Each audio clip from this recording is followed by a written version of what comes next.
Bismillahirrahmanirrahim. Assalamualaikum warahmatullahi wabarakatuh.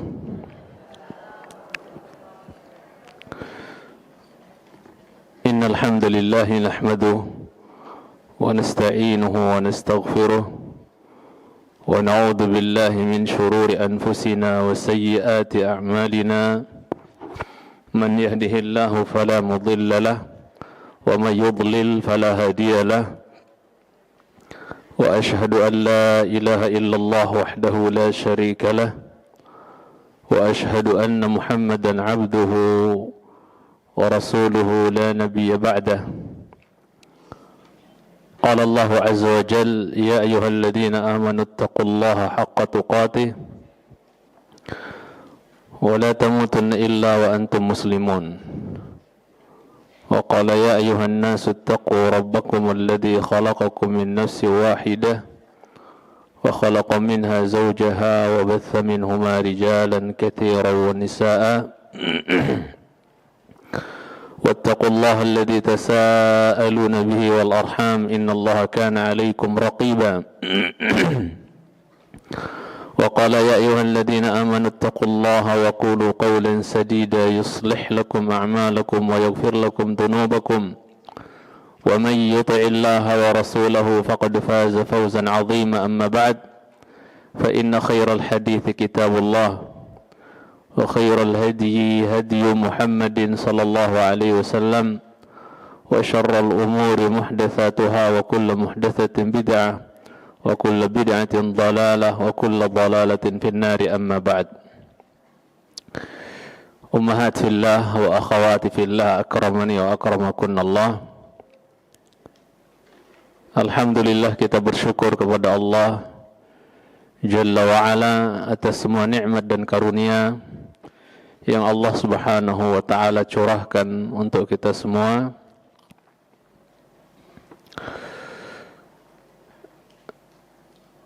Yang nikmat-nikmat tersebut kiranya tidak mampu untuk kita hitung saking banyaknya.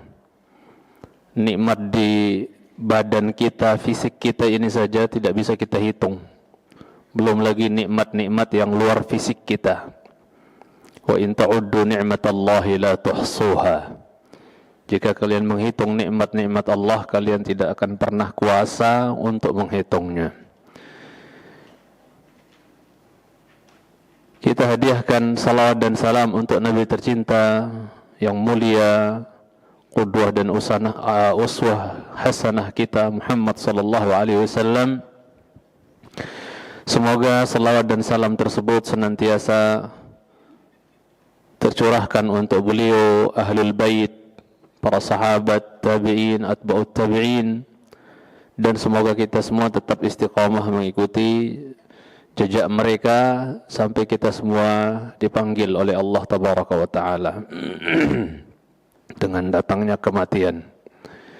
Yang ketiga, saya tidak lupa masih suasana dan momen atau suasana lebaran. Ana ucapkan kepada ibu-ibu sebagaimana diucapkan sebagian salaf apabila mereka selesai dari Id, sebagian mereka mengucapkan kepada yang lain, taqabbalallahu minna wa minkum. Semoga Allah menerima amal dari kami dan juga dari kalian. Semoga semua amal ibadah yang kita lakukan di bulan Ramadan tidak dijadikan debu yang berterbangan oleh Allah Azza wa Jalla, akan tetapi tersimpan dan tercatat rapi dalam buku catatan amal kita yang akan kita baca dan kita lihat kelak di yaumil qiyamah yang kita akan bahagia dengannya. Dan mudah-mudahan kita bisa dipertemukan kembali oleh Allah Azza wa Jalla dengan bulan Ramadan di tahun-tahun yang akan datang, yang kita tidak tahu berapakah sisa Ramadan yang Allah sisakan untuk kita. Kita tidak tahu. Kemudian ummahat yang saya muliakan, satu kebahagiaan bagi saya pribadi dan mungkin kita semua, alhamdulillah, kajian rutin kita yang libur sebulan lebih itu bisa kita lanjutkan kembali biidznillah. Ya, dan bagi hamba-hamba Allah yang merupakan sosok-sosok pecinta ilmu, bisa bersimpuh lagi di majelis, itu adalah suatu kebahagiaan dan kelezatan yang tiada tara. Saya ketika mengucapkan ucapan ini berdesir rasanya dada saya, ibu-ibu, karena ada kebahagiaan tersendiri tatkala kita bisa bersimpuh kembali di majelis rutin kita untuk kita saling memberikan faidah ilmu yang bermanfaat, agar betul-betul kita menyembah Allah tidak dasar kebodohan dengan dasar kebodohan dan taklid buta, namun betul-betul didasari atas dasar ilmu dan basirah, dengan bayyinah, dengan burhan, dengan sultan, dengan furqan, dengan ilmu. Ya, itu sebuah kebahagiaan tersendiri. Dan di muqaddimah ini saya sedikit ingin menyampaikan kepada ibu-ibu sekalian yang saya hormati, bahwa di sana paling tidak ada dua penggerak yang sangat memiliki andil bagi seorang penuntut ilmu agar dia bersemangat dan bersungguh-sungguh dan serius dalam menuntut ilmu. Banyak penggeraknya, tapi ada dua penggerak yang kiranya sangat memiliki andil yang menjadikan seorang talibul ilmi atau talibatul ilmi seperti ibu-ibu itu tetap bersemangat, bergairah untuk menuntut ilmu. Penggerak yang pertama adalah an-nadharu fi fadailil ilmi, yaitu senantiasa melihat, memandang, mempelajari, membaca tentang keutamaan ilmu. Sudah sering kita berbicara terkait tentang fadailul ilm, keutamaan ilmu. Maka dengan kita membaca, memandang, melihat nas-nas terutama baik dalam Quran maupun sunnah yang menjelaskan tentang fadilah ilmu, itu akan menjadi motor penggerak bagi himmah kita, semangat kita untuk terus tanpa henti sampai mati, gitu kan, untuk terus mengeruk sebanyak-banyaknya warisan yang ditinggalkan oleh Nabi kita tercinta Muhammad sallallahu alaihi wasallam, yang Nabi kita dan nabi-nabi yang lain tidak mewariskan dinar dan dirham, namun yang mereka wariskan adalah sesuatu yang paling berharga, lebih berharga dibandingkan dinar dan dirham. Warisan itu adalah apa? Ilmu, ibu-ibu Allah subhanahu wa ta'ala, yang dengan kita menuntutnya kita akan mendapatkan keutamaan yang banyak. Di antara yang akan kita dapatkan ketika di dunia adalah apa? Zikrul jamil, disebutkan sebagian ahli ilmu bahwa kita akan disebut oleh manusia dengan kebaikan. Oh, dia rajin ngaji, dia rajin ta'lim. Itu penyebutan yang bagus. Itu ajil busyral mu'min atau mu'minah. Itu adalah kabar gembira atau kebahagiaan yang disegerakan di dunia bagi seorang hamba tatkala manusia menyebut dia dengan kebaikan. Coba enak enggak kalau ibu-ibu ada orang ngomongin ibu-ibu dengan dibilang dia mah anti kajian, enggak pernah ngaji, enggak suka ngaji, emang bukan tipikal suka ngaji gitu. Enggak enak dengarnya ibu-ibu, enggak enak. Tapi kalau ada orang, oh Bu Fulana, Masya Allah, beliau rajin ta'lim gitu kan, semangat nuntut ilmu dan seterusnya, itu dzikrul hasan yang akan dia tuai ketika di dunia.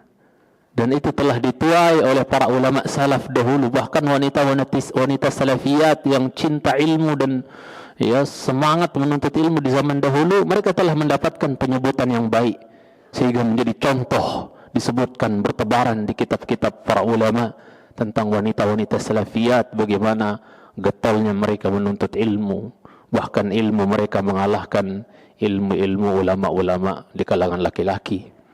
Ya, sehingga dulu dikenal alimat, syaikhat di zaman dahulu. Ya, ibu-ibu Allah Subhanahu wa taala. Jadi dengan kita menuntut ilmu, kita akan mendapatkan dzikrul hasan, disebut dengan kebaikan. Coba sekarang disebut nama ulama fulan, disebut dengan kebaikan. Beliau masya Allah ilmunya begini dan seterusnya, disebut dengan kebaikan. Dan pastinya di akhirat nanti dengan balasan yang besar berupa pahala ya dari Allah Azza wa Jalla. Dengan demikian seseorang akan tamak ketika dia mengetahui, memandang bagaimana fadilah ilmu, dia akan semakin tamak untuk meraih dan mendapatkan ilmu tersebut. Itu motor penggerak pertama. Sering-seringlah membaca nas-nas ya, baik dari kitab maupun sunnah yang menjelaskan tentang fadilah ilmu, akan menggerakkan kita untuk semakin semangat menuntut ilmu. Kemudian yang kedua, di antara motor penggeraknya adalah, kalau tadi kan melihat atau membaca ya fadilah, nas-nas, dalil-dalil tentang keutamaan ilmu.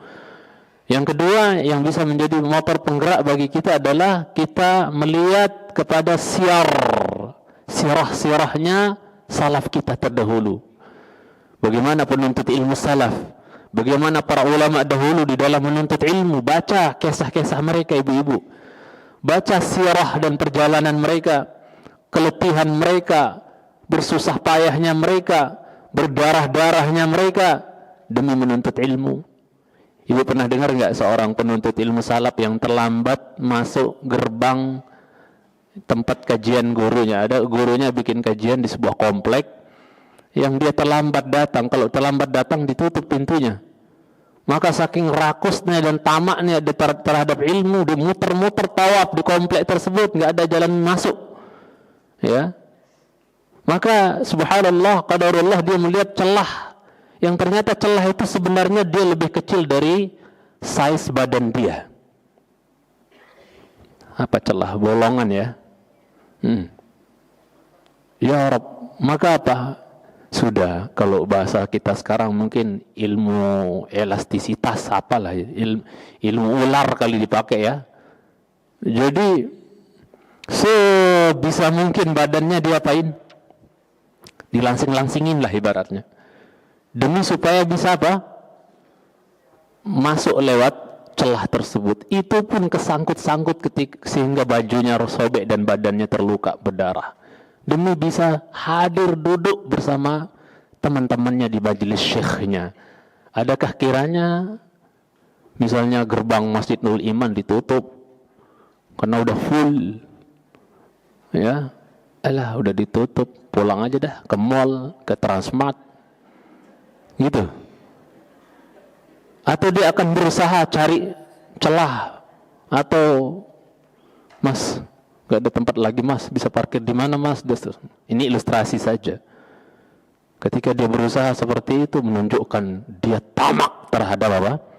Ilmu, tamak terhadap warisan Rasul Sallallahu Alaihi Wasallam. Jadi di antara motor penggerak yang kedua ibu-ibu adalah membaca sirah-sirah salaf. Para ulama kita terdahulu, bagaimana mereka begitu semangat, begitu sungguh-sungguh mengorbankan segalanya ya demi apa ibu-ibu? Demi ilmu. Ya subhanallah. Maka yang demikian ini akan menguatkan semangat dia, himmah dia.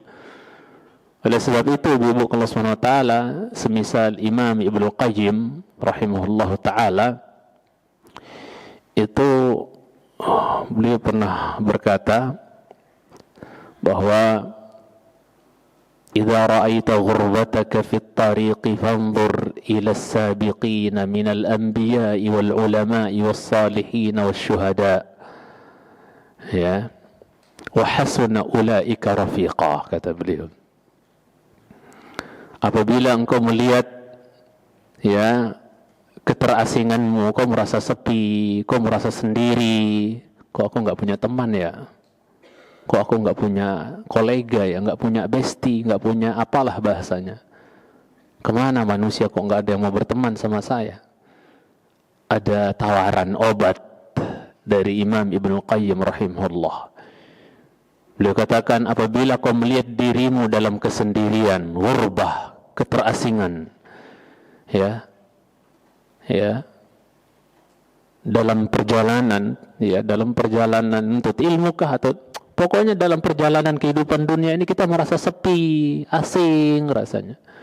Maka kata Ibnu Qayyim rahimahullah taala, fanzur ila sabiqin.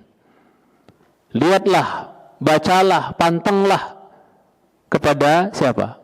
As-sabiqin, orang-orang terdahulu, salaf kita maksudnya.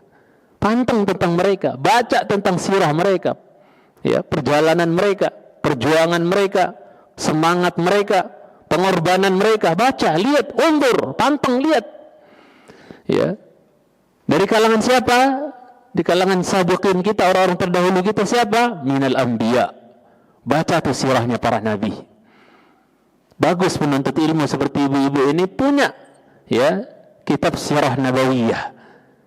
Ya, walau terjemahan kalau dia tidak mampu bahasa Arab. Punyalah ya buku terjemahan tentang sirah nabawiyah. Baca tentang mereka. Itu akan menguatkan kita ibu-ibu. Apalagi terkait tentang ilmu, kalau kita baca Al-Kahfi ayat 60. Ya. Bagaimana tentang semangatnya siapa? Nabi Musa alaihissalam dalam menuntut ilmu.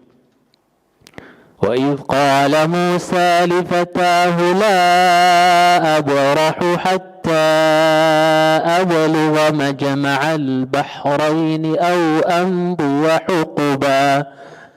Ingat ketika Musa berkata kepada pemudanya, pembantunya, yaitu Yusha' bin Nun, yang nantinya menggantikan posisi beliau menjadi nabi di Bani Israel setelah meninggalnya Musa. Apa kata dia? La abrahum, saya tidak akan pernah berhenti. Coba. Padahal ini siapa bu? Nabi. Alim nggak Nabi Musa?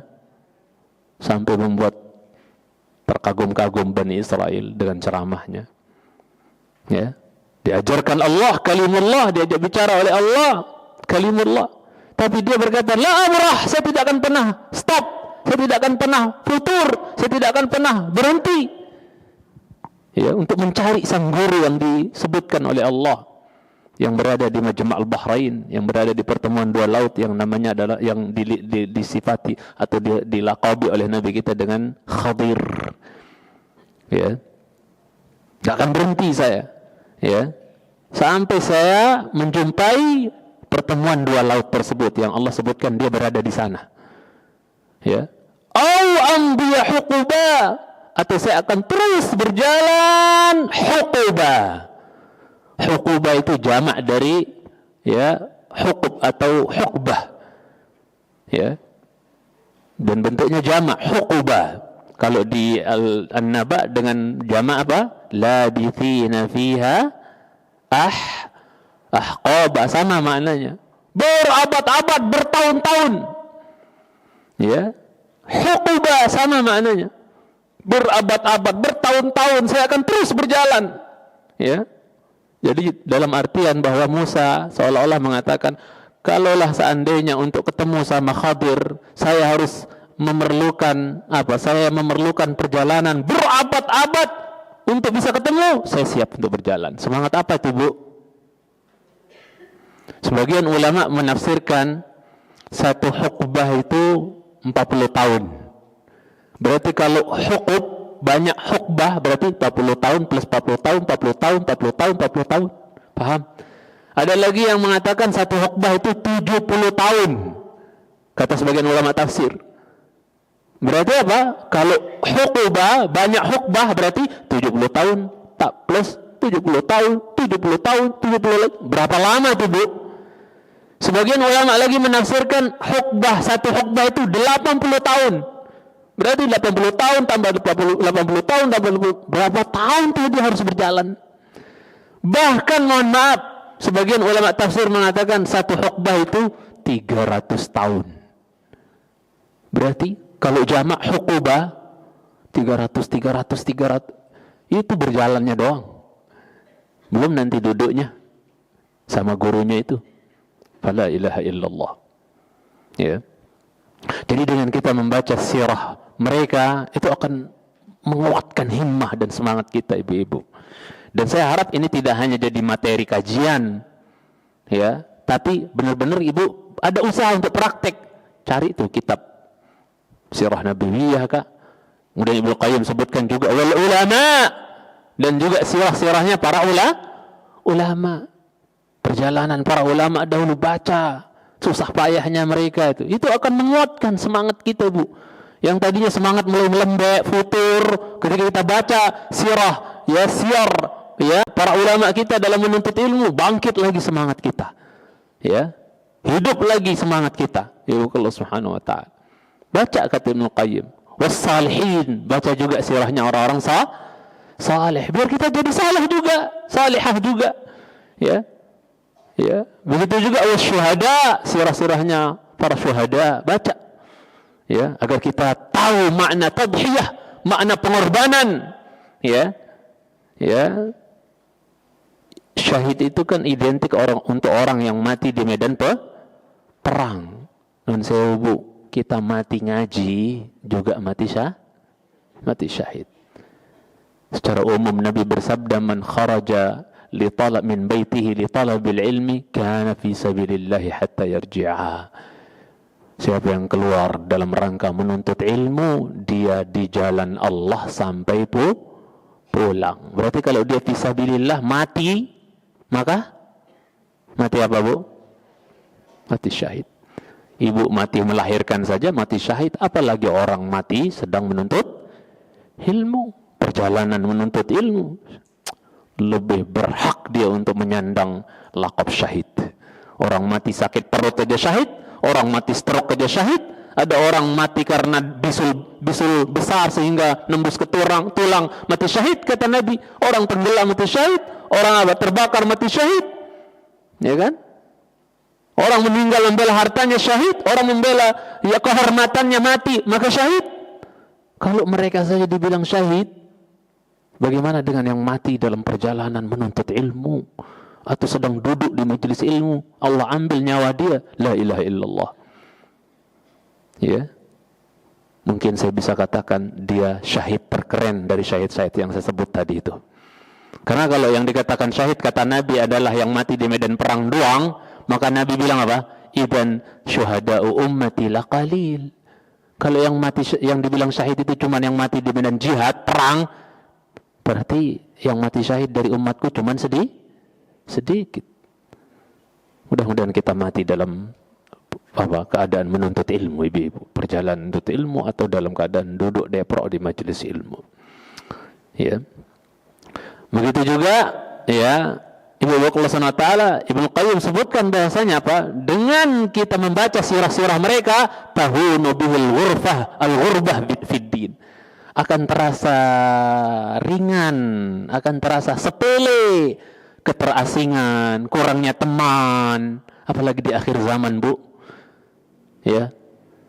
Punya teman ya enggak usah banyak-banyak ibaratnya di akhir zaman itu, Ibu. Apalagi kita sudah 40 tahun ke atas, Bu, sudah saatnya kita lebih banyak menikmati musala kecil kita di rumah itu. Ya. Ya. Dan saya sangat menasehati kaum laki-laki, kaum suami, pengen istrinya mempraktekkan firman Allah, waqarna fi buyutikunna. Diamlah kalian wahai wanita-wanita di rumah. Nabi bersabda, wa buyutuhunna khairul lahunna. Rumah-rumah mereka lebih baik, bukan mal-mal mereka lebih baik. Ya, tapi rumah-rumah mereka lebih baik, kata Nabi sallallahu alaihi wasallam. Cuman kadang untuk terpraktekkannya oleh sang istri, ya, ayat dan hadis ini itu kadang kurang mendapatkan dukungan dari pihak suami. Seharusnya suami semampunya memfasilitasi istrinya entah di ya seukuran satu sejadah lah mungkin di samping kasurnya, ya taruhin rak mungkin 2 tingkat, raknya kecil, ada buku-buku dari buku akidah di situ, beberapa buku sirahnya, buku fikihnya, buku tentang kewanitaan gitu, taruh di situ, tentang rumah tangga, kayak zikir pagi petangnya juga nongkrong di situ, ya mushafnya dengan rekalnya nongkrong di situ, ya dengan ya apa biji salmonnya, apa tuh? Almondnya dengan kletik-kletiknya. Buat sang istri itu nyaman di rumah dengan ibadahnya, dengan baca Qur'annya, dengan baca bukunya, di sela-sela kesibukan dia mengurus rumah tangga, anak-anak dan rumah suaminya. Ya, walaupun kecil. Ya. Tapi buat dia mungkin sejadahnya agak empuk mungkin. Ya. Ya, yang ujung-ujungnya saking capeknya baca, istrinya tiar-tiar tidur di situ. Pemandangan indah itu ibu-ibu. Istriku tidur di samping mushafnya, di samping bukunya. Ya, tapi jangan kebanyakan keletiannya itu yang lebih banyak daripada nanti bukan ilmunya yang masuk, keletiannya yang lebih banyak masuk gitu kan. Itu Masya Allah. Hatta Ustadz kita yang menulis kitab ini juga di meja beliau tidak jauh dari snack-snack kecil atau kurma atau apa paling tidak gitu kan. Butuh untuk tenaga baca. Apalagi kita yang sudah mulai umur-umur itu baca setengah jam aja udah lapar tuh, mikir dikit, keras dikit mikirnya, bahas pusing. Itu langsung lapar ibu-ibu subhanahu wa ta'ala. Ya. Ala kulli hal ibu-ibu Allah subhanahu wa ta'ala perlu dukungan memang kadang-kadang. Ya. Kita ingin istri kita betah di rumah, tapi kita nggak kasih, ya berjuang sedikit lah untuk memfasilitasi tempat yang ya di samping kasur mungkin di mana, ya. Dan pemandangan ketika kita melihat istri kita mungkin baca Quran, sholat di situ di musola kecilnya lah gitu ya, seukuran sejadah mungkin berapa 2 kali 2 meter kali berapa mungkin, itu akan menjadi pengekang bagi suami ketika mereka di luar dan ada godaan-godaan dari wanita-wanita yang tidak baik. Itu akan teringat, sang suami akan teringat dengan pojokan di mana istrinya selalu beribadah kepada Allah di situ. Itu akan menjadi pengekang. Dia akan menghormati istrinya gitu kan. Ibu Allah Subhanahu wa taala. Kemudian ummahatibillah akramani wa akramakunallah. Saya baca juga di sebagian kitab. Saya izin untuk baca ibu-ibu ya. Saya baca di kitabnya Imam Ibnu Qayyim, Rawdatul Muhibbin wa Nuzhatu ya al-Mushtaqin, terkait tentang ilmu itu adalah sesuatu yang indah, sesuatu yang lezat, dan sesuatu yang sangat dicintai oleh kaum salaf, ibu-ibu Allah Subhanahu wa ta'ala. Sehingga ya kita pun hendaknya menanamkan kecintaan tersebut, ibu-ibu Allah Subhanahu wa ta'ala. Sedikit saya bacakan mungkin ya, mudah-mudahan ada manfaatnya. Singkat-singkat. Pernah dikatakan kepada Imam Ahmad rahimahullah, ditanya kepada Imam Ahmad, dinukil oleh beliau, oleh Ibnu Qayyim di kitabnya tersebut. Pernah ditanyakan kepada Imam Ahmad bin Hanbal rahimahullah ta'ala. Ya, dikatakan apa? Ta'allamta hadzal ilma ya lillah? Engkau belajar ilmu ini karena Allah ya? Lihat. Engkau belajar ilmu ini, menuntut ilmu ini wahai imam karena Allah ya? Kata beliau, ya, amma lillah fa'aziz.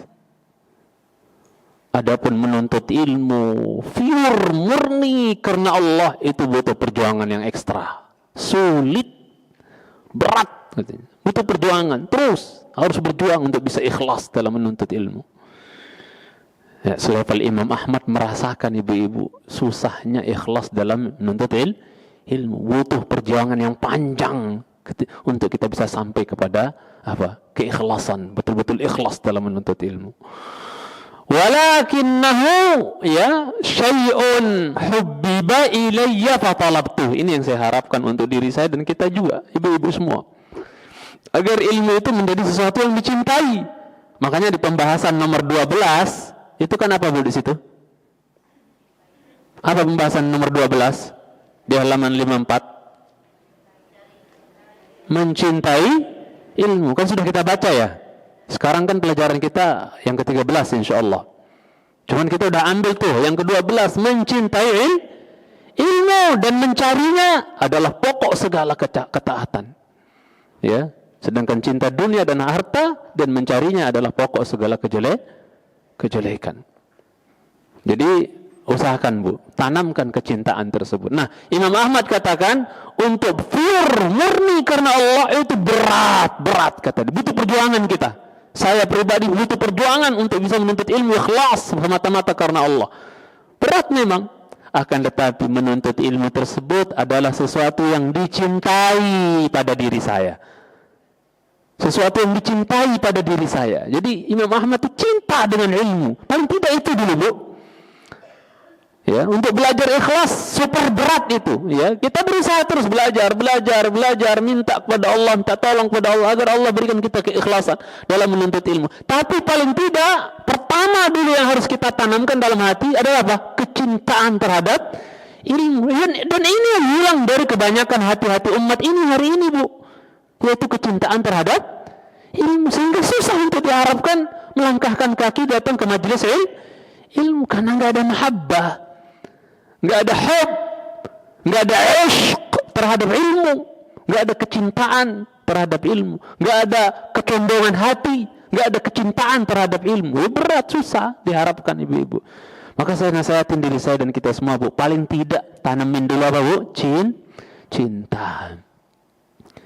Saya apresiasi tuh. Kenapa ngaji Bu? Senang aja. Itu udah bagus itu Bu. Kenapa ngaji Bu? Senang aja gitu. Itu paling tidak kita apresiasi dulu itu. Imam Ahmad pernah ucapkan itu loh. Senang aja. Kalau kita bahasakan dan bahasa kekinian, ya Imam Ahmad senang aja, senang. Itu Bu. Paling tidak tanamkan dulu. Kenapa ngaji? Senang. Saya senang sama ngaji. Duduk di majelis itu senang. Ya. Ya. Bahkan sebagian orang yang punya, kalau dalam dunia psikologi ya ada istilah introvert ya. Ya, atau apalagi ada introvert, ada extrovert ya, apa istilahnya? Ibu lebih paham. Ada tipe-tipe orang yang kalau dia diam terus di rumahnya itu bisa stres dia, bisa migrain dia. Ya. Diam. Ada tipe-tipe orang yang mesti ngobrol, ngelihat teman. Berarti ekstrovert istilahnya ya? Iya Bu ya? Maka apa? Itu jadi obat bagi dia. Ya. Kalau dia berkutat di rumahnya terus, lihat cobek lagi, lihat wajan lagi, lihat piring lagi, lihat pel lagi, lihat itu bisa migrain dia lama-lama. Ya toh? Tapi dengan dia ketemu orang-orang yang solehah apalagi gitu ya, Masya Allah, ya, ngobrol, tutur sapa, salam, cepika-cepiki, hilang, lepas. Sehingga dia pulang ke rumahnya dalam keadaan sudah apa? Beban-bebannya apa? Lepas. Ada tipe-tipe orang kayak gitu, dan ini memang harus dipahami oleh kaum suami. Banyaknya hancur rumah tangga itu karena suami kadang tidak memahami psikologi perempuan. Dan kalau saya boleh diizinkan untuk berkata bahwa Nabi kita memang adalah sosok psikolog terbaik di dunia ini. Buktinya apa? Banyak sekali. Banyak seabrak-abrak kalau kita bongkar dalilnya menunjukkan Nabi kita itu psikolog terbaik. Terutama dalam menghadapi atau terkait tentang ya bagaimana beliau menghadapi psikologi perempuan, istri. Sebagai bukti misalnya ketika Rasulullah SAW dapat info, laporan bahwa Abdullah bin Umar radhiyallahu ta'ala anhuma menceraikan istrinya padahal istrinya lagi haid. Pernah dengar enggak, Bu? Abdullah bin Umar menceraikan istrinya dalam kondisi haid. Dan itu namanya talak apa, Bu? Talak apa? Talak bid'ah. Menceraikan istri dalam kondisi apa? Sedang haid. Ibu bayangkan, Bu, wanita sedang haid, ibu-ibu lah pelakonnya itu, maksudnya yang mengalami lah. Perempuan kalau lagi haid itu hormonnya lagi cakep-cakepnya, anteng-antengnya, atau lagi ancur-ancuran? Ancur-ancuran. Bawaannya emosi pokoknya. Ya, saya punya istri loh, Bu. Jadi saya tahu gitu kan gimana perempuan kok lagi haid itu sensitifnya gitu. Lebay kadang-kadang, tapi saya paham perempuan memang lebay. Itulah ciri khas perempuan. Kalau laki-laki lebay, itu masalah itu, keperempuanan berarti dia. Ya, kalau perempuan lebay memang dia lebay. Itulah karakter perempuan yang jarang dimengerti oleh sebagian suami. Ya, mencintai karena Allah Subhanahu wa taala. Maka ketika sampai kabar kepada beliau Abdullah bin Umar menceraikan istrinya dalam kondisi haid, marah beliau alaihi salatu wassalam. Ibnu Umar enggak berani untuk langsung lapor sama Nabi tentang kasus dia. Yang disuruh datang bapaknya.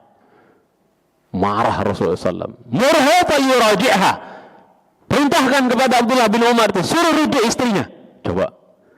Beliau sangat paham ya psikologi perempuan, apalagi perempuan lagi haid, itu hormonnya lagi ancur-ancuran, ditantang cerai, ayo, kan lagi ancur hormonnya, sensitif, gak bisa disenggol dikit, ayo aja, bahkan dia nantang cerai gitu, ceraikan aku, pulangkan aku, macam-macam dah, karena lagi ancur hormonnya,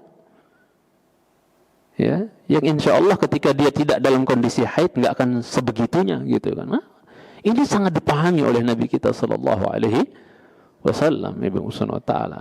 Dan Nabi adalah qudwah bagi kita kaum suami, ya dalam hal bermuamalah dengan apa?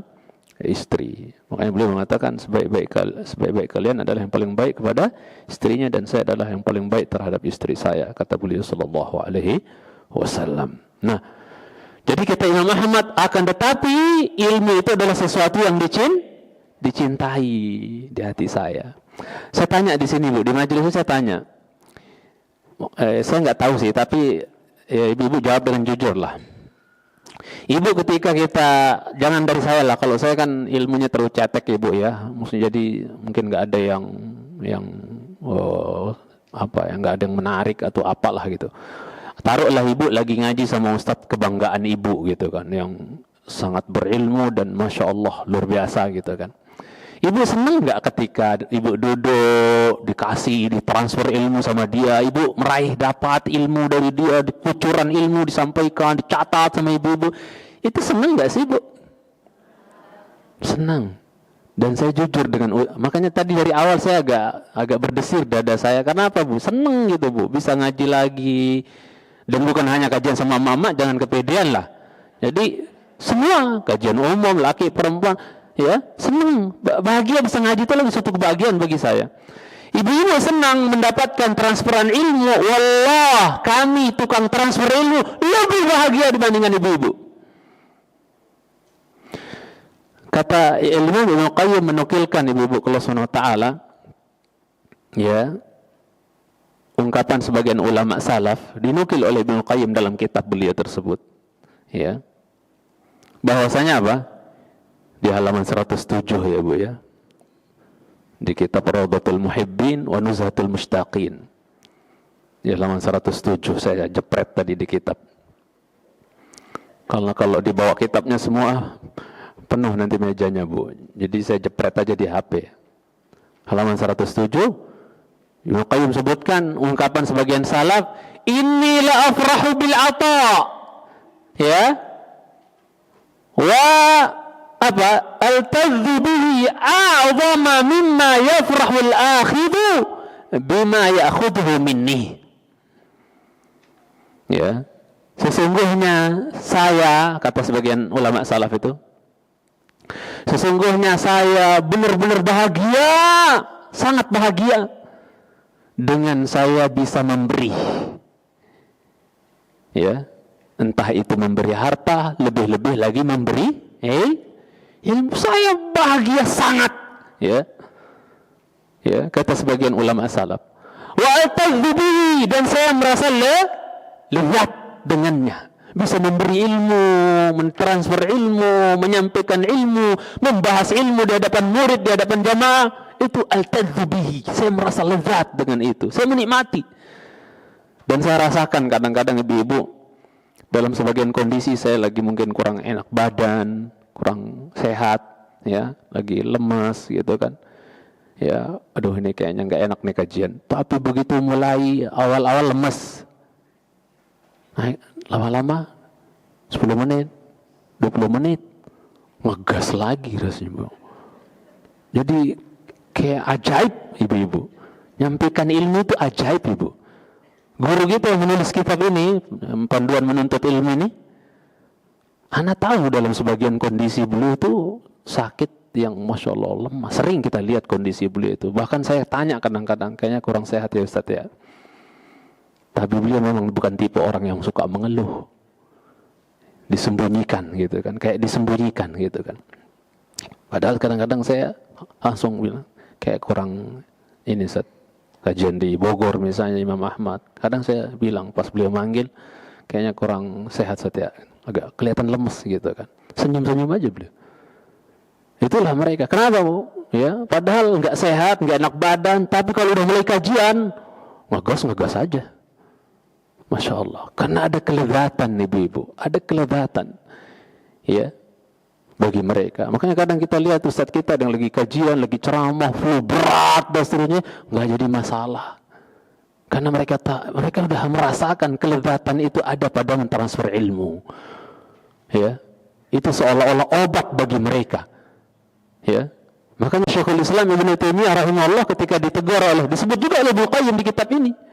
Ya, ketika dikasih tahu oleh dokter, ini kebanyakan belajar antum Syekh makanya sakit. Agak dikurangi dulu bacanya, capek mata, capek ya tenaga, kurangin gitu. Ini sebab terlalu banyak baca, terlalu banyak duduk belajar dan seterusnya, capek.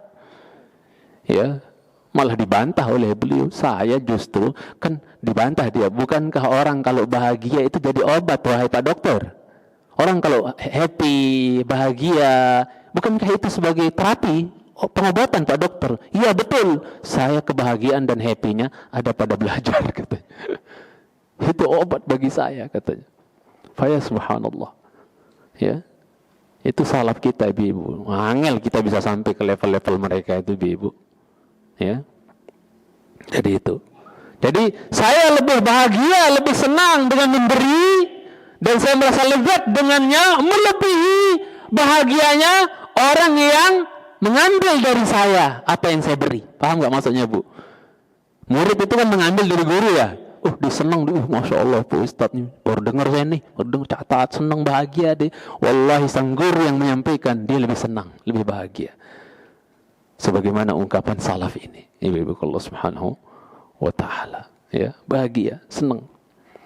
Bahkan yang lebih ajib lagi di kitab itu saya baca juga ibu-ibu, oleh Ibnu Qayyim disebutkan di kitab tersebut di Rawdatul Muhibbin, qila lil Imam Ahmad bin Hanbal rahimahullah ta'ala, pernah dikatakan kepada Imam Ahmad bin Hanbal rahimahullah ta'ala, bimadza yu'lamu annahu sakran, ya, dengan apa diketahui orang itu sudah sampai level mabuk.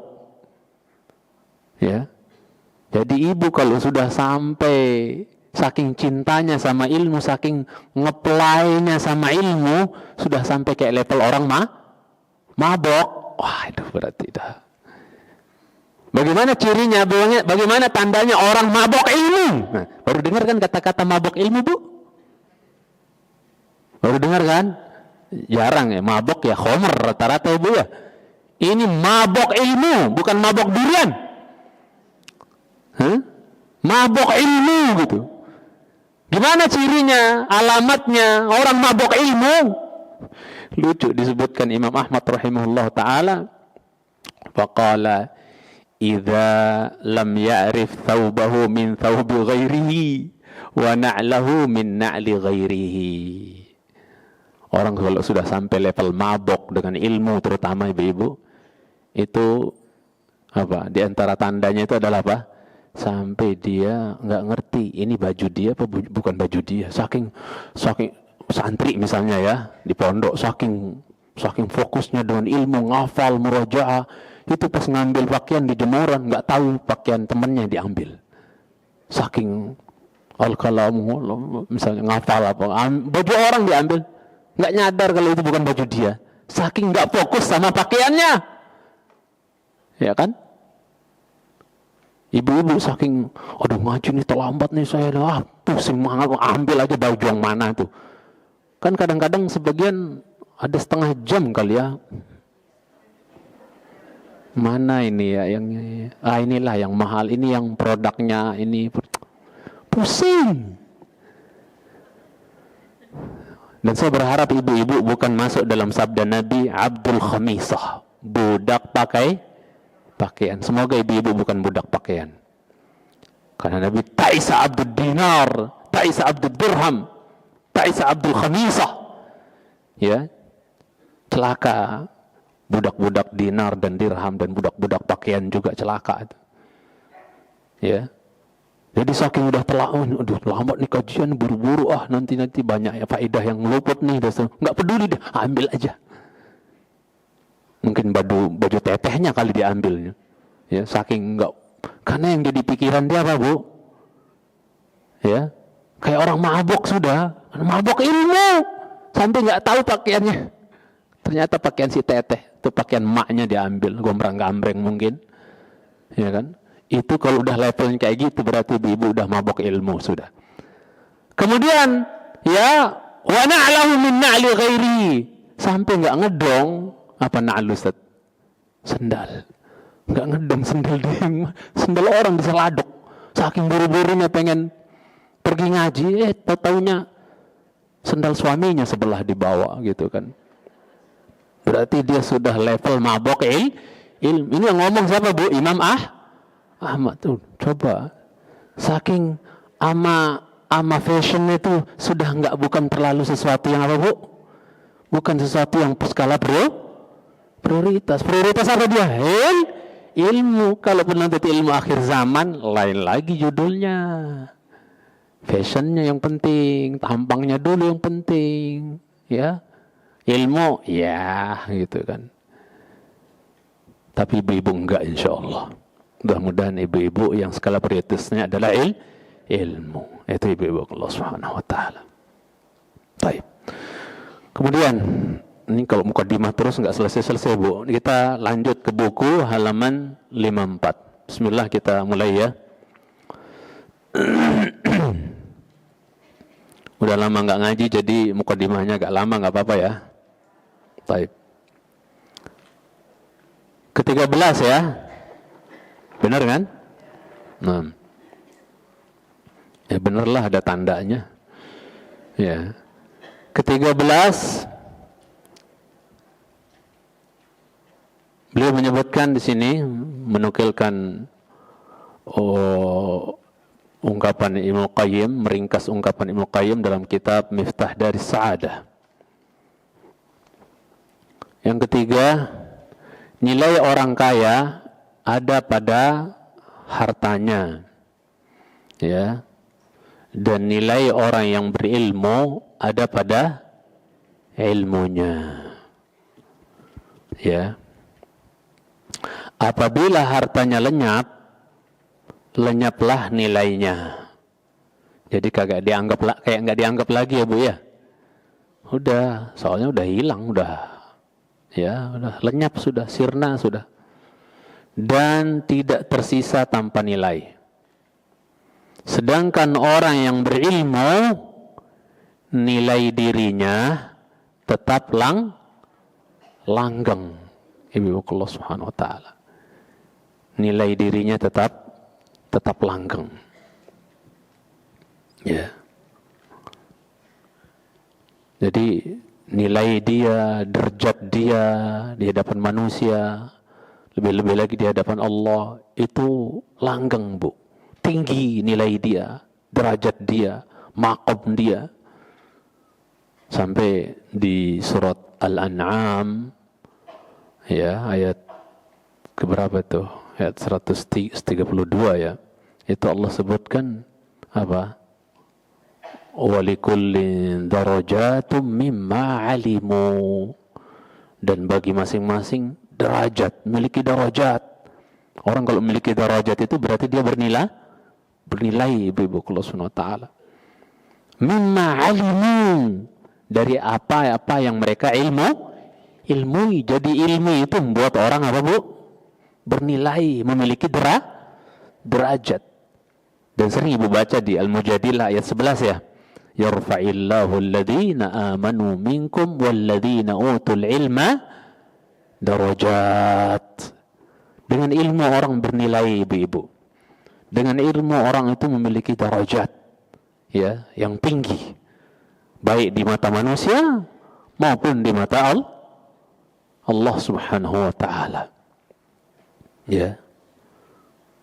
Dia menjadi seseorang yang apa ya? Bernilai di hati manusia, dirindukan, disenangi, dicintai di mata manusia. Ibu pernah dengar kisahnya Imam Ahmad, Ibu? Yang ketika beliau melakukan sebuah perjalanan, beliau tidak dapat tempat penginapan. Pernah dengar, Bu, ya?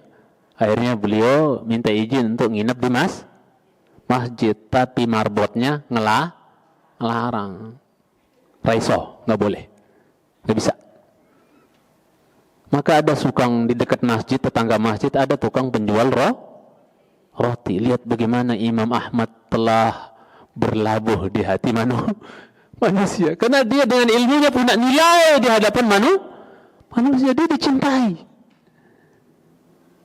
Makanya harus dipertanyakan kalau ada seorang guru, seorang ustadz, jamaahnya, muridnya, itu ilfil sama dia. Ada apa denganmu? Harus introspeksi diri, harus evaluasi diri, muhasabah diri. Ada apa kok orang nggak senang sama dirimu? Kenapa kok orang nggak respect sama dirimu? Ya, harus ada yang kita perbaiki lagi, berarti kita benahi gitu. Kok ya orang sama orang yang dikatakan berilmu tapi nggak respect, nggak senang? Kenapa? Ada sesuatu berarti. Harus muhasabah diri kita. Imam Ahmad, Masya Allah, kita nggak bicara ini ustadz, ini imam. Kita bicara ada ilmu yang Allah titipkan pada dirimu. Ya. Sehingga dengan ilmu itu kau jadi orang bernilai, orang punya derajat, dicintai, disenangi, dirindukan, dicari oleh manusia. Dulu kan nggak ada TV, Bu, untuk melihat, oh itu Imam Ahmad. Nah sekarang kita yang nggak tahu Ustadz Fulan, oh di TV tinggal lihat. Dulu nggak ada TV, Bu. Nggak tahu. Maka apa? Ada seorang penjual roti itu mengizinkan bagi siapa Imam Ahmad yang nggak dibolehkan nginep di masjid, untuk dia monggo mampir di rumahku aja, nginep maksudnya di tempatku, di tempat jual, di toko warung tempat dia jualan roti, seadanya lah, silahkan nginep di sini. Allahu Akbar. Ya, yang ternyata mungkin ibu sering dengar lah, saya tidak bisa ceritakan dengan lengkap, singkat aja, bahwa ternyata orang ini punya cita-cita selama hidupnya yang belum terwujud. Semua keinginan dia minta sama Allah, Allah kasih. Minta ini, minta itu, minta ini, minta itu, Allah kasih. Satu hajat, satu keperluan, satu keinginan, ya, satu kelezatan yang belum dia rasakan. Ya. Apa itu, Bu, ketika dia dialog sama Imam Ahmad? Apa satu hajat yang belum Allah kabulkan? Ngebet banget ketemu sama sosok Imam Ahmad. Kalau orang sampai level kayak gini, berarti Imam Ahmad bagi dia bernilai nggak, Bu? Apanya yang buat dia ngebet ingin ketemu sama orang yang bernilai ini, Imam Ahmad? Apanya, Bu? Tampangnya, gantengnya, ilmunya, dan kesalehannya. Ya. Maka apa? Surprise lah jadinya, Bu. Ya. Surprise lah jadinya. Masya Allah. Ternyata apa? Dikatakan kasih kabar gembira bagimu bahwa doamu selama ini telah Allah kabulkan. Akulah Imam Ahmad. Nggak bisa dibayangkan senangnya kayak gimana gitu, Ibu Subhanahu wa Ta'ala. Bisa ketemu sama, kalau zaman sekarang, ustadz yang sangat dia ngefans dengannya gitu kan. Bisa ketemu, Masya Allah, bawa HP langsung minta selfie gitu kan. Kalau zaman now ya Bu ya. Dan memang kadang berat ujiannya Bu. Ya, berat. Pengennya sih jangan selfie-selfian, cuman kadang sebagian kayak maksa gitu Ibu-ibu. Ya Ustadz kadang punya perasaan gitu kan, gak enak kalau serba salah sudah Ibu-ibu. Ya. Itu. Berarti dia punya nilai Ibu-ibu Subhanahu wa Ta'ala. Ya. Berharga sekali dia. Makanya ibu-ibu yang namanya guru, ustadz kita ini, mereka adalah orang-orang yang punya nilai, bernilai, punya derajat, punya kedudukan, punya maqam. Hendaknya kita eman. Kan sesuatu kalau bernilai di eman enggak Bu? Mas ibu-ibu bernilai enggak? Ada yang bilang enggak? Saya datang ke rumah nih, karena enggak bernilai. Karena dia bernilai, disimpan berliannya, bernilai, Masya Allah, bernilai dia. Ya, makanya disimpan dengan baik, di eman, dijaga. Ya, Bismillah. Nah, mereka ini orang-orang yang bernilai dengan ilmunya, maka apa? Eman, ibu Allah Subhanahu wa Ta'ala. Jadi sedangkan orang yang berilmu nilai dirinya tetap langgeng. Ya. Tetap langgeng. Makanya ibu-ibu, saking bernilainya yang namanya guru, kadang manakala guru itu pergi dan meninggal, itu ujian berat bagi seorang penuntut ilmu. Saya sering curhatkan, atau bukan curhatkan, maksudnya sering ceritakan ketika ketika Mu'ad bin Jabal meninggal. Ketika Mu'ad bin Jabal meninggal, ibu-ibu Subhanahu wa Ta'ala menangis murid-muridnya, ya enggak? Menunjukkan Mu'ad bin Jabal sebagai guru sangat bernilai di hati murid-muridnya. Nangis semua. Ketika mereka ditanya, kenapa kalian menangis? Jawaban mereka, murid-muridnya Mu'ad bin Jabal radhiyallahu ta'ala anhu, karena bila Mu'ad pergi, ilmunya juga ikut pergi. Itu jadi masalah. Mungkin akan berkurang kesedihan tersebut, ya, manakala fisiknya saja yang pergi, terkubur, ilmunya jogrok gitu menemani mereka. Enggak, masalahnya ilmunya juga ikut serta terkubur. Dan begitulah cara Allah mencabut ilmu biqabdil ulama, dengan diwafatkannya para ulama, Ibu Subhanahu wa Ta'ala. Karena apabila Mu'ad pergi, ilmunya juga ikut pergi, ya. Kata murid-muridnya Mu'ad bin Jabal, cintai Allah Subhanahu wa Ta'ala. Dan beliau sendiri radhiyallahu ta'ala anhu, Mu'ad bin Jabal, ketika beliau hendak meninggal Bu, menjelang wafatnya beliau, Mu'ad bin Jabal radhiyallahu ta'ala, beliau juga menangis. Adakah kita nanti menangis menjelang mati kita dengan sebab-sebab yang membuat Mu'ad bin Jabal menangis? Sekali lagi, adakah kita menangis di hari kita meninggal nanti, ya, dengan sebab-sebab yang menjadikan Mu'ad bin Jabal juga menangis? Apa yang membuat Mu'ad bin Jabal menangis ketika beliau mau wafat ibu-ibu? Ketika ditanyakan kepada beliau kenapa menangis, innama abki ala wama'il hawajir wa qiyami layl syita wa muzahamatil ulama lirrukab inda hilaqidh dzikr. 3 hal yang membuat Mu'ad bin Jabal menangis ibu-ibu di hari beliau meninggal. Kayaknya ta'assuh, sayang rasanya ninggalin dunia ini. Sayangnya bukan karena cinta dunianya, bukan. Tapi karena ada 3 hal di dunia ini yang menjadikan saya kok kayaknya sayang banget ninggalin dunia ini. Ada 3 kelezatan, ada 3 keindahan yang menjadikan Mu'ad bin Jabal rasanya agak eman-eman, sayang rasanya ninggalin dunia ini. Apa tuh? Yang pertama kata beliau, dhama'ul hawajir. Bisa menikmati saat-saat siang bolong dalam kondisi sedang puasa, indah bagi mereka. Lagi puasa, lapar dahaga tuh, siang bolong, terik, mencekik. Itu saat-saat yang terindah bagi mereka, bagi beliau. Tidak bisa lagi dia rasakan karena harus pergi menghadap kepada Allah SWT. Yang kedua adalah qiyamul lail syita, yaitu bangun malam di waktu musim dingin. Ya. Di musim dingin. Di Saudi di sana itu kan Mekah, Madinah sekitarnya itu 2 musim kan, panas sama dingin, ya kan? Panas sama dingin. Makanya saya pernah ceritakan juga kepada ibu-ibu, ada hikmahnya kenapa awal Islam mulai di sana. Bukan di Indonesia, bukan di Australia, bukan di Malaysia, bukan di dan yang lainnya. Tapi mulainya di mana? Benih Islam mulai muncul di mana, Bu? Di sana, di Jazirah Arab sana. Ya, mereka punya 2 musim. Musim panas dan musim dingin. Sehingga apa, Bu?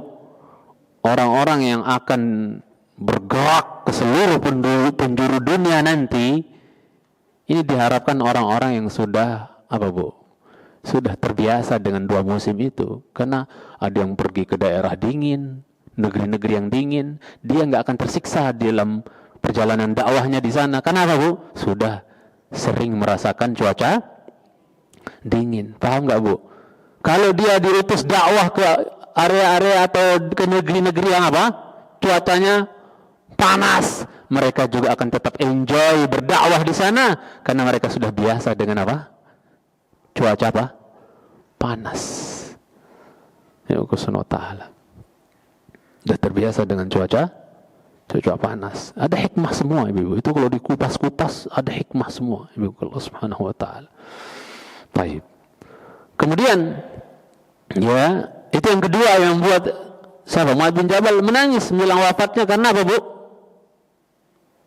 Karena tidak bisa lagi merasakan dan menikmati qiyamul lail di waktu musim dingin.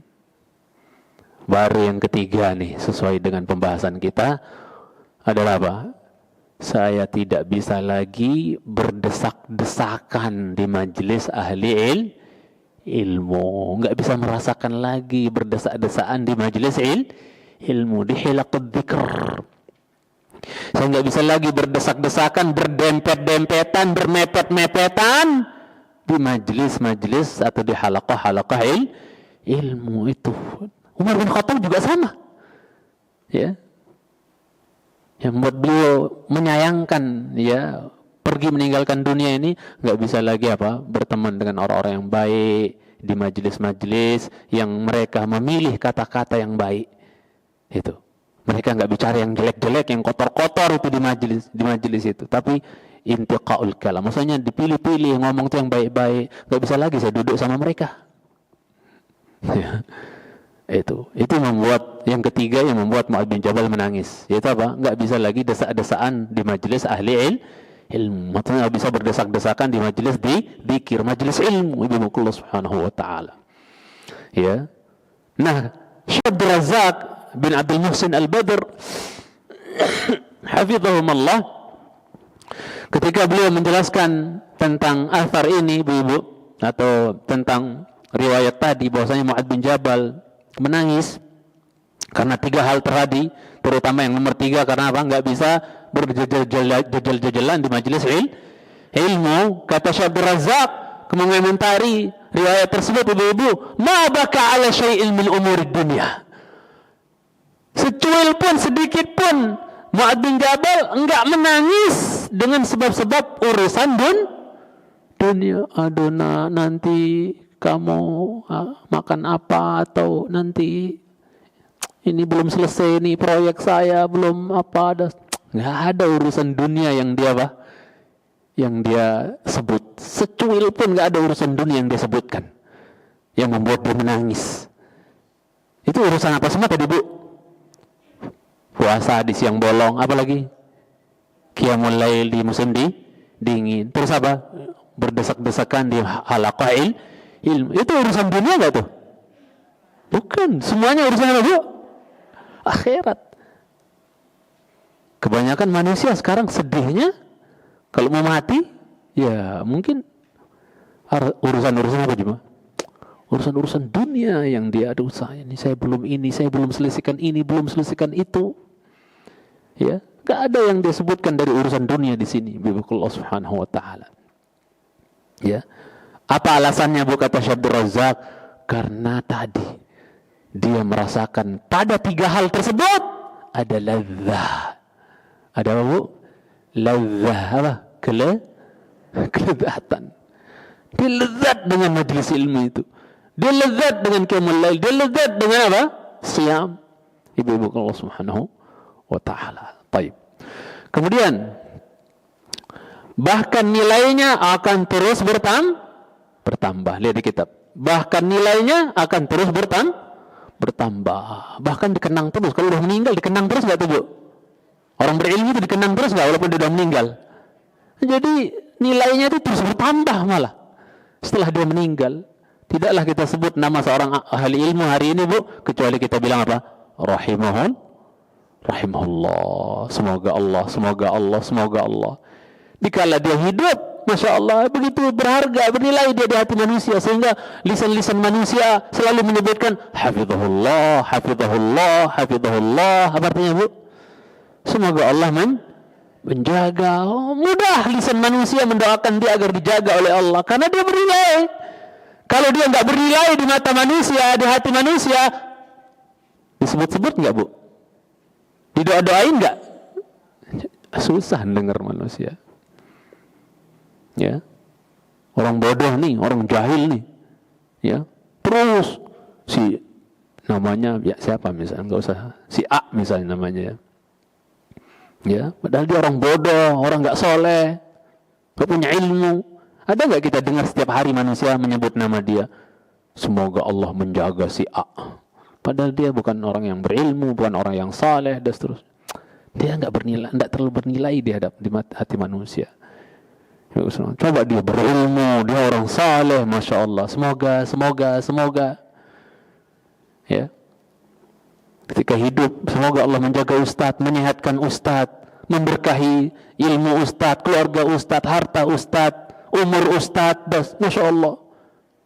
Nanti setelah meninggal, semoga Allah merahmati beliau, mengampuni beliau, merahmati beliau. Berharga, bernilai, terus berkesinambungan, berkelanjutan ibu-ibu, bertambah terus nilai dia. Ya, ini semua karena fadilah apa, Bu? Ilmu. 14.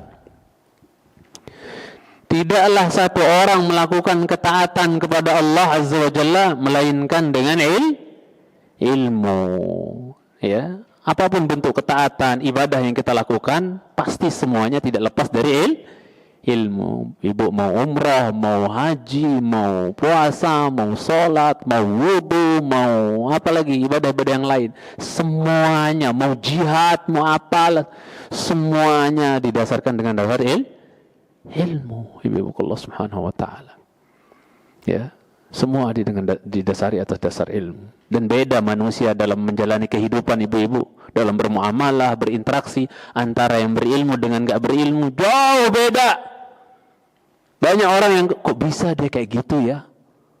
Kadang kita kan mungkin heran sama orang, kok bisa kayak gitu ya, kok sejahat itu, kok seburuk itu orangnya, ya, dan seterusnya. Ya nggak usah heran ketika orang terjerumus dalam keburukan, kemaksiatan dan seterusnya.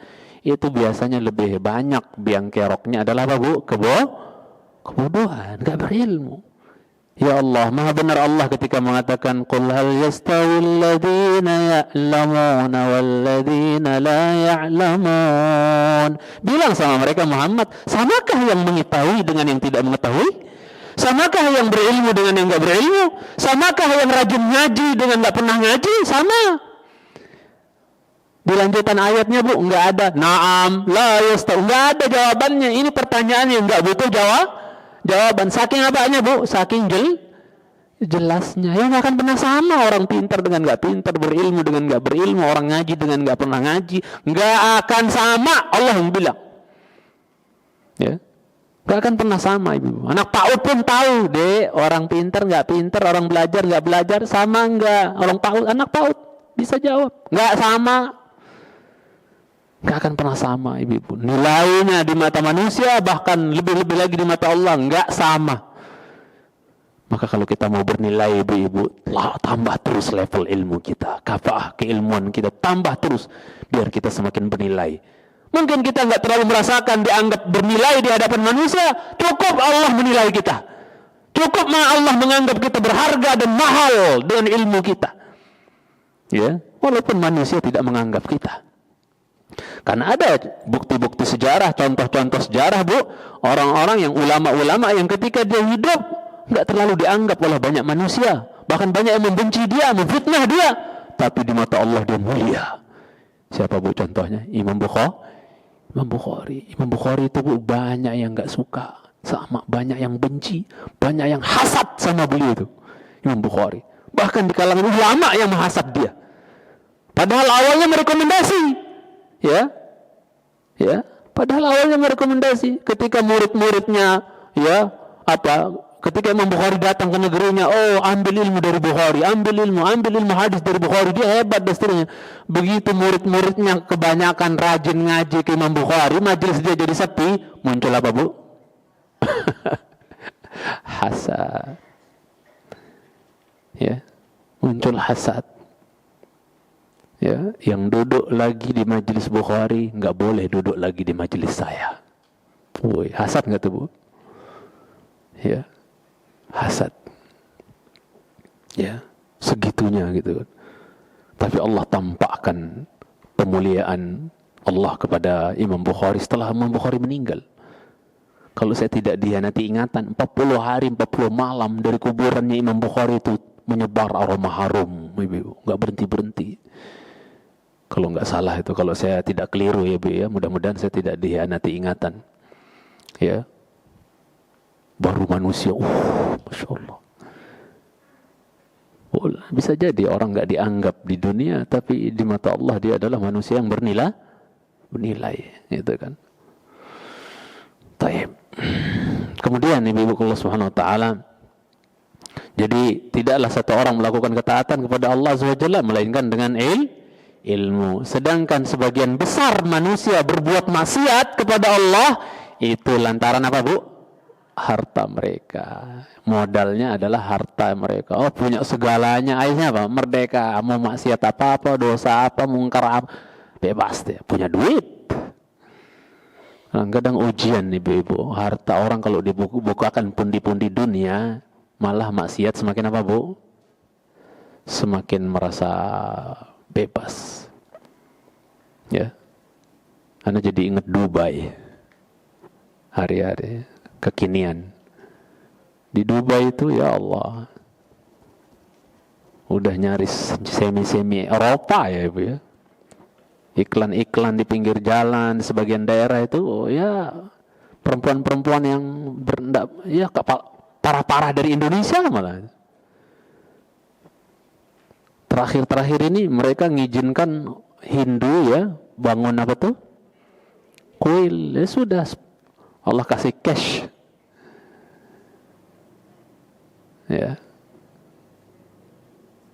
Allah musta'an. Tapi saya karena punya ilmunya nggak heran.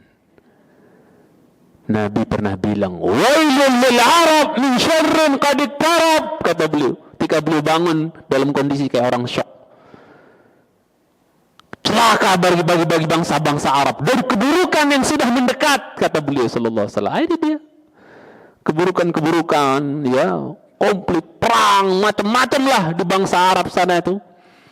Itu sudah dikabarkan oleh As-Sadiqul Masduq sallallahu alaihi wasallam. Jadi saya tidak heran. Muncul corona, saya nggak heran. Nabi udah kabarkan semua. Perzinahan di mana-mana, dan seterusnya, itu sebab munculnya virus-virus yang belum pernah dikenal sebelumnya. Nabi yang sebutkan dalam hadis Ibnu Umar. Ya kan? Ya. Muncul konflik, muncul kegaduhan, muncul macam-macam lah keburukan di bangsa Arab itu dikabarkan oleh Nabi sallallahu alaihi wasallam hampir 15 abad yang lalu. Wailul lil Arab min syarrin qad iqtarab, futihal yawma min radmi Ya'juj wa Ma'juj. Ya. Sudah dikabarkan oleh Nabi sallallahu alaihi wasallam. Ibu Allah Subhanahu wa taala. Iya, jadi banyak orang berlaku maksiat, ya, mungkar, dosa, itu biasanya ketika dia lapang urusan dunianya, harta benda mudah dia dapat, akhirnya condong menjadikan dia mudah berbuat dosa dan maksiat.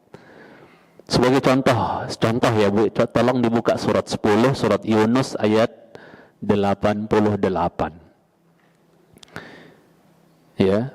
Apa yang membuat Firaun itu ya tohok, lewat batas, bejat, ya, terus pokoknya mungkar, membantai anak laki-laki Bani Israel sampai udah kayak gunung itu, pala anak-anak Bani Israel itu, yang laki-laki, ya, memperbudak orang-orang dewasa Bani Israel, ya, memperkosa akhwat-akhwat yang sudah dewasa di kalangan Bani Israel, diperkosa oleh tentara-tentaranya Firaun, diperkosa di hadapan orang tuanya.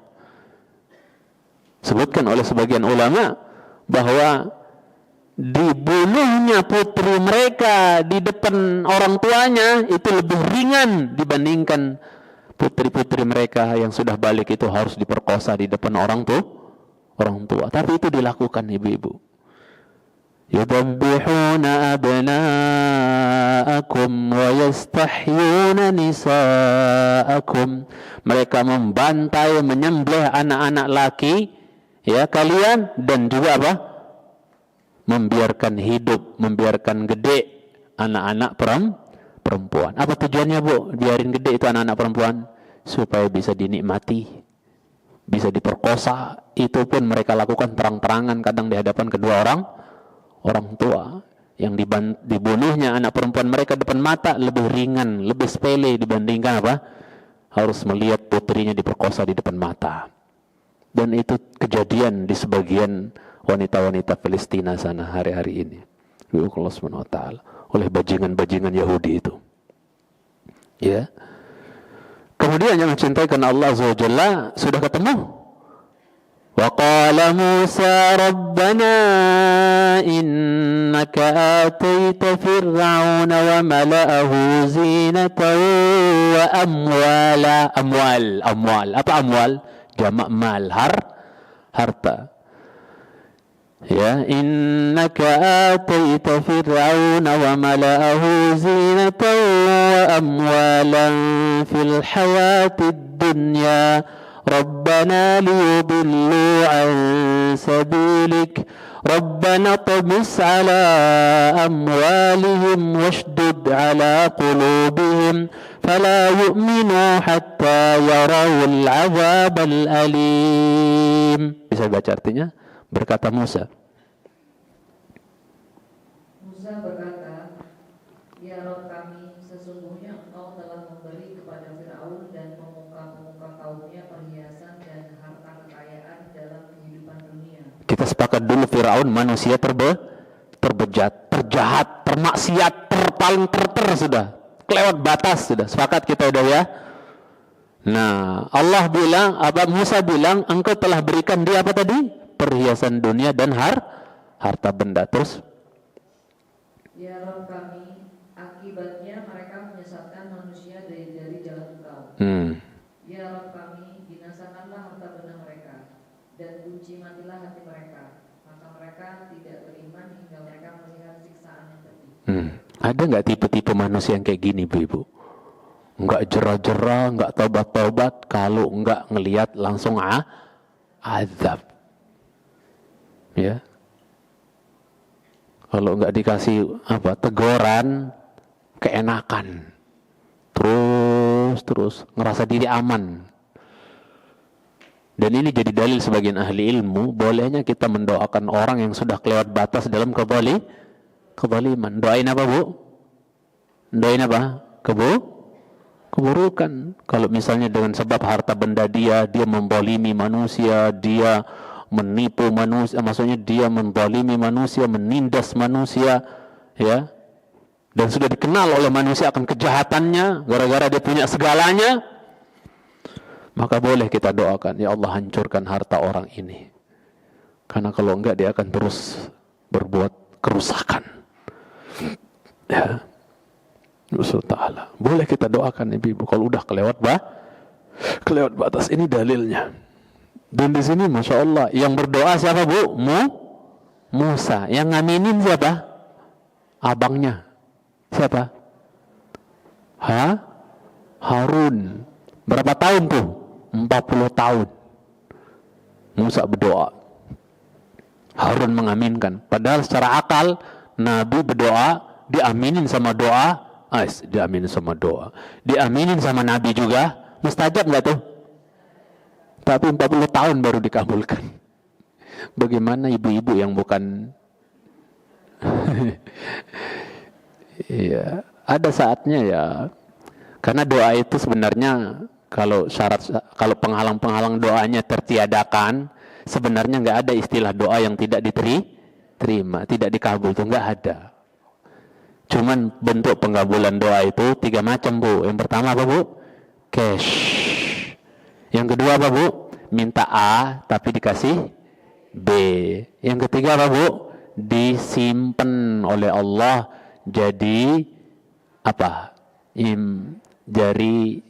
Jadi investasi akhirat. Makanya orang-orang yang selalu dikabulkan doanya di dunia, nanti di akhirat ingin kalau seandainya tidak satupun doanya di dunia kabulkan, biar numpuk jadi gunung pahala doa-doa yang nggak dikabulkan itu. Ya.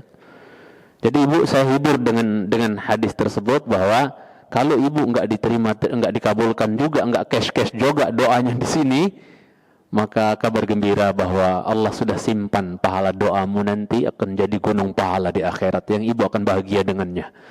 Sampai orang-orang yang selalu dikabulkan doanya di dunia, duhai seandainya tak satu pun doa saya dikabulkan di dunia. Sampai ngarep kayak gitu ibu-ibu. Ya. Kita akhiri ibu-ibu yang ke-15. Orang yang kaya, ya tadi intinya adalah Fir'aun menyesatkan manusia, berbuat kerusakan dan seterusnya, membunuh, itu karena dia punya harta. Jadi harta itu condong membuat orang untuk apa, Bu? Berbuat maksiat, ya. Karena punya modal, ya kan? Bebas dia, merdeka dia. Na'udzubillah. Maka saya berharap kepada ibu-ibu saya dan kita semua, ibu-ibu, apa yang Allah titipkan dari fasilitas, harta benda, jadikanlah dia sarana untuk menyeberang ke surga. Jangan jadi sarana untuk nyeberang ke neraka, ibu-ibu. Ya, itu. Fasilitas yang ibu miliki, udah puter-puterin aja ke majelis-majelis itu. Ke kajian, ke tempat-tempat kebaikan gitu kan. Jangan ke tempat maksiat. Takutnya mereka nanti pada bersaksi, ya, nanti di hadapan Allah akan keburukan kita. Yang ke-15, orang yang kaya harta selalu ditemani dengan ketakutan, khawatir terus, dan kesedihan. Ia sedih sebelum belum dapat harta, sedih dia. Belum dapat harta, sedih. Dapat nggak ya? Dapat nggak nih? Gitu. Gundah dia, sedih dia seterusnya, gimana? Ya. Kemudian apa? Dan merasa takut setelah memperoleh harta itu. Udah dapat nih, tetap merasa khawatir, takut. Ya. Kenapa, Bu? Takut hilang, takut kemalingan, kebanjiran, takut hancur bisnisnya atau apanya, ya. Terus begitu ibu-ibu kalau subhanahu wa ta'ala. Ini semua tidak menjadikan kita lantas meninggalkan apa, Bu? Berusaha untuk mencari bekal, untuk jadi bekal kita beribadah kepada Allah Azza wa Jalla. Jadi jangan disalahpahami nih yang kita jelaskan ini. Ibu Allah subhanahu wa ta'ala. Ya. Kemudian apa? Merasa takut setelah memperoleh harta tersebut, sehingga kadang diberangkasin, disimpan di bank Swiss mungkin ya. Di mana tempatnya bank dunia itu? Swiss ya. Pokoknya tempat teraman lah gitu kan. Khawatir kalau sirna, hilang apa dan seterusnya, kebobolan dan seterusnya. Itu akhirnya apa? Takut terus, khawatir, merasa takut setelah memperoleh harta tersebut. Setiap kali hartanya bertambah banyak, bertambah kuat pula rasa takutnya. Sedangkan orang yang kaya ilmu selalu ditemani rasa aman. Kenapa? Ilmunya yang satpamim dia. Ilmunya yang jadi security buat dia. Ilmunya yang menjaga dia. Tetap dia merasa aman makanya. Dia merasa aman. Ya. Sampai sebagian ulama bilang, Bu, ya, orang paling berilmu setelah Rasul wafat itu adalah Umar bin Khattab.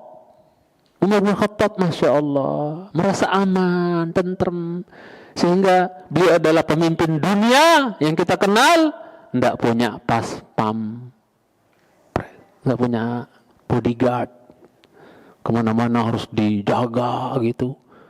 Mau istirahat di mana, disisir dulu gitu, penyisiran dulu. Aman dari bom kah, aman dari orang? Nggak ada. Umar bin Khattab punya kain yang kalau ditarik krek, saking lusuhnya, udah lama, Bu. Ya, udah kelamaan. Jadi kalau ditarik kencang dikit, coba. Itu jadi alas beliau tidur di bawah pohon, entah bawah pohon korma, tidur di dikumpulkan pasir-pasir, gundukan jadi bantalnya, digeladah itu. Cari. Tidur, nggak ada pas pampres. Khalifah Amirul Mukminin, memimpin menguasai 50 negeri. Bayangkan di zamannya. Coba bayangkan. Tidurnya kayak gitu, Bu, nggak ada nggak ada penjaganya. Sampai Hurmuzan, utusan Romawi kalau nggak salah, itu hampir masuk Islam. Takjub, mana rumah amir kalian? Ditunjukin, ternyata rumahnya lebih jelek dari rumah rakyatnya. Umar bin Khattab. Kalau presiden sekarang ya istana. Ya.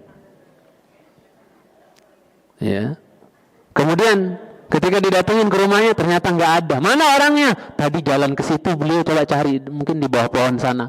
Didatengin, lagi tidur.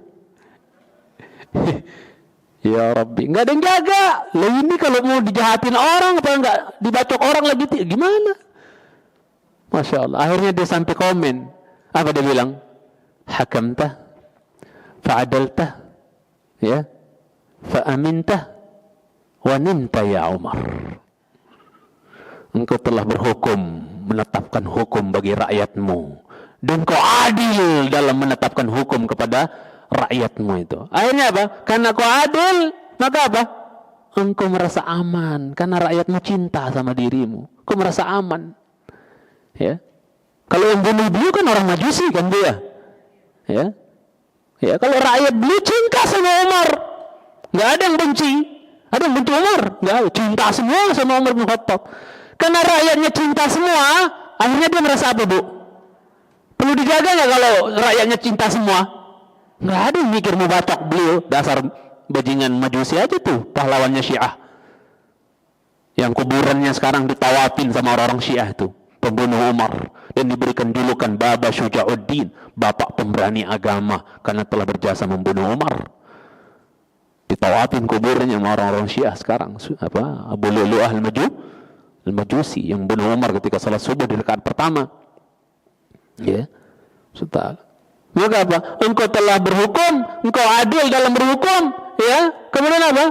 Engkau merasa aman akhirnya. Karena kau merasa aman, rakyat pada cinta, paminta ya Umar. Kau tidur nyenyak wahai Umar. Rakyatnya cinta semua, dia nggak khawatir untuk di demo, dibunuh, mau apa. Masya Allah. Ya. Makanya kalau terlalu ketat penjagaan seorang pemimpin, perlu dicurigai. Ada apa denganmu? Kok terlalu khawatir gitu? Kayak nggak boleh dekat rakyatnya gitu, nggak boleh, gitu kan? Terlalu steril gitu. Ada apa? Gitu kan? Kalau memang dia adalah sosok yang adil dalam memimpin, niscaya udah automatically dia akan dicintai oleh rakyatnya, senegerinya akan mencintai. Ya, manakala ketakutan berlebihan, harus di steril, harus di ini, berarti ada apa-apa gitu kan? Ada sesuatu biasanya. Kemudian ibu-ibu saya hormati, sudah selesai ya?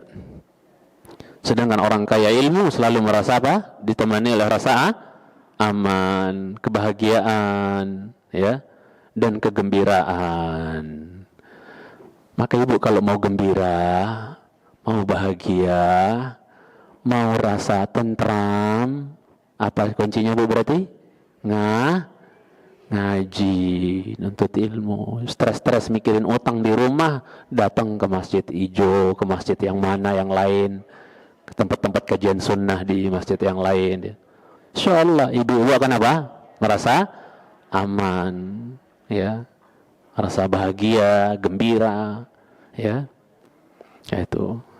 Ya ibu-ibu nggak bisa pungkiri bu, ngelihat wajan, lihat ya pelan setiap hari ya, penat nggak bu? Ya, udah lihat kitab obatnya bu, lihat kitab, ya, lihat masjid, lihat teman-teman yang kita cintai karena Allah, itu bisa ngilangin kepenatan. Ibu Subhanahu wa taala. Nazalat alaihimus sakinah, akan turun ke apa? Ketenangan. Nanti kita akan bahas poin 16 ibu. Nabi sallallahu alaihi wasallam menyambut orang yang menuntut ilmu syar'i dan para malaikat meletakkan sayapnya kepada orang yang menuntut ilmu. Berarti malaikat ngefans nggak sama penuntut ilmu bu? Oh luar biasa, seneng malaikat itu sampai dia mengepakkan sayapnya. Nanti saya akan bawakan tafsirnya, penjelasan Imam Al-Khattabi tentang makna malaikat mengepakkan sayapnya. Apa artinya itu? Itu materi kita yang akan datang insyaallah ta'ala.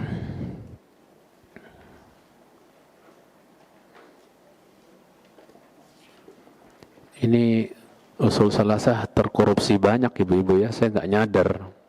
Gak apa-apa, pertemuan pertama.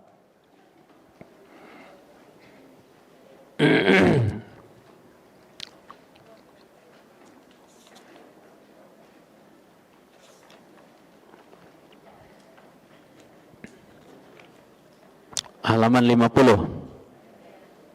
Alhamdulillah wassalatu wassalamu ala Rasulillah wa ala alihi wa sahbihi wa man wala.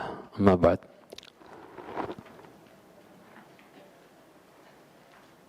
Kita lanjutkan ke usul thalathah di sisa waktu yang ada.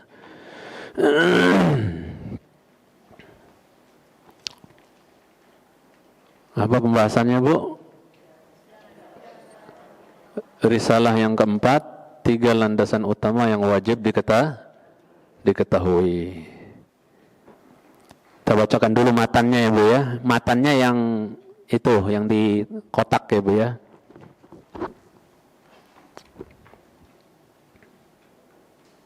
Fa'idha qila, berkata al-muallif rahimahullah ta'ala rahmatan wasi'ah, Syekh Muhammad bin Abdul Wahhab rahimahullah ta'ala, beliau berkata di kitab beliau Usul Thalathah atau Thalathatul Usul, fa'idha qila laka mal usul thalathatu allati yajibu 'ala al-insani ma'rifatuha faqul ma'rifatul 'abdi rabbahu wa dinahu wa nabiyahu Muhammadan sallallahu alaihi wasallam.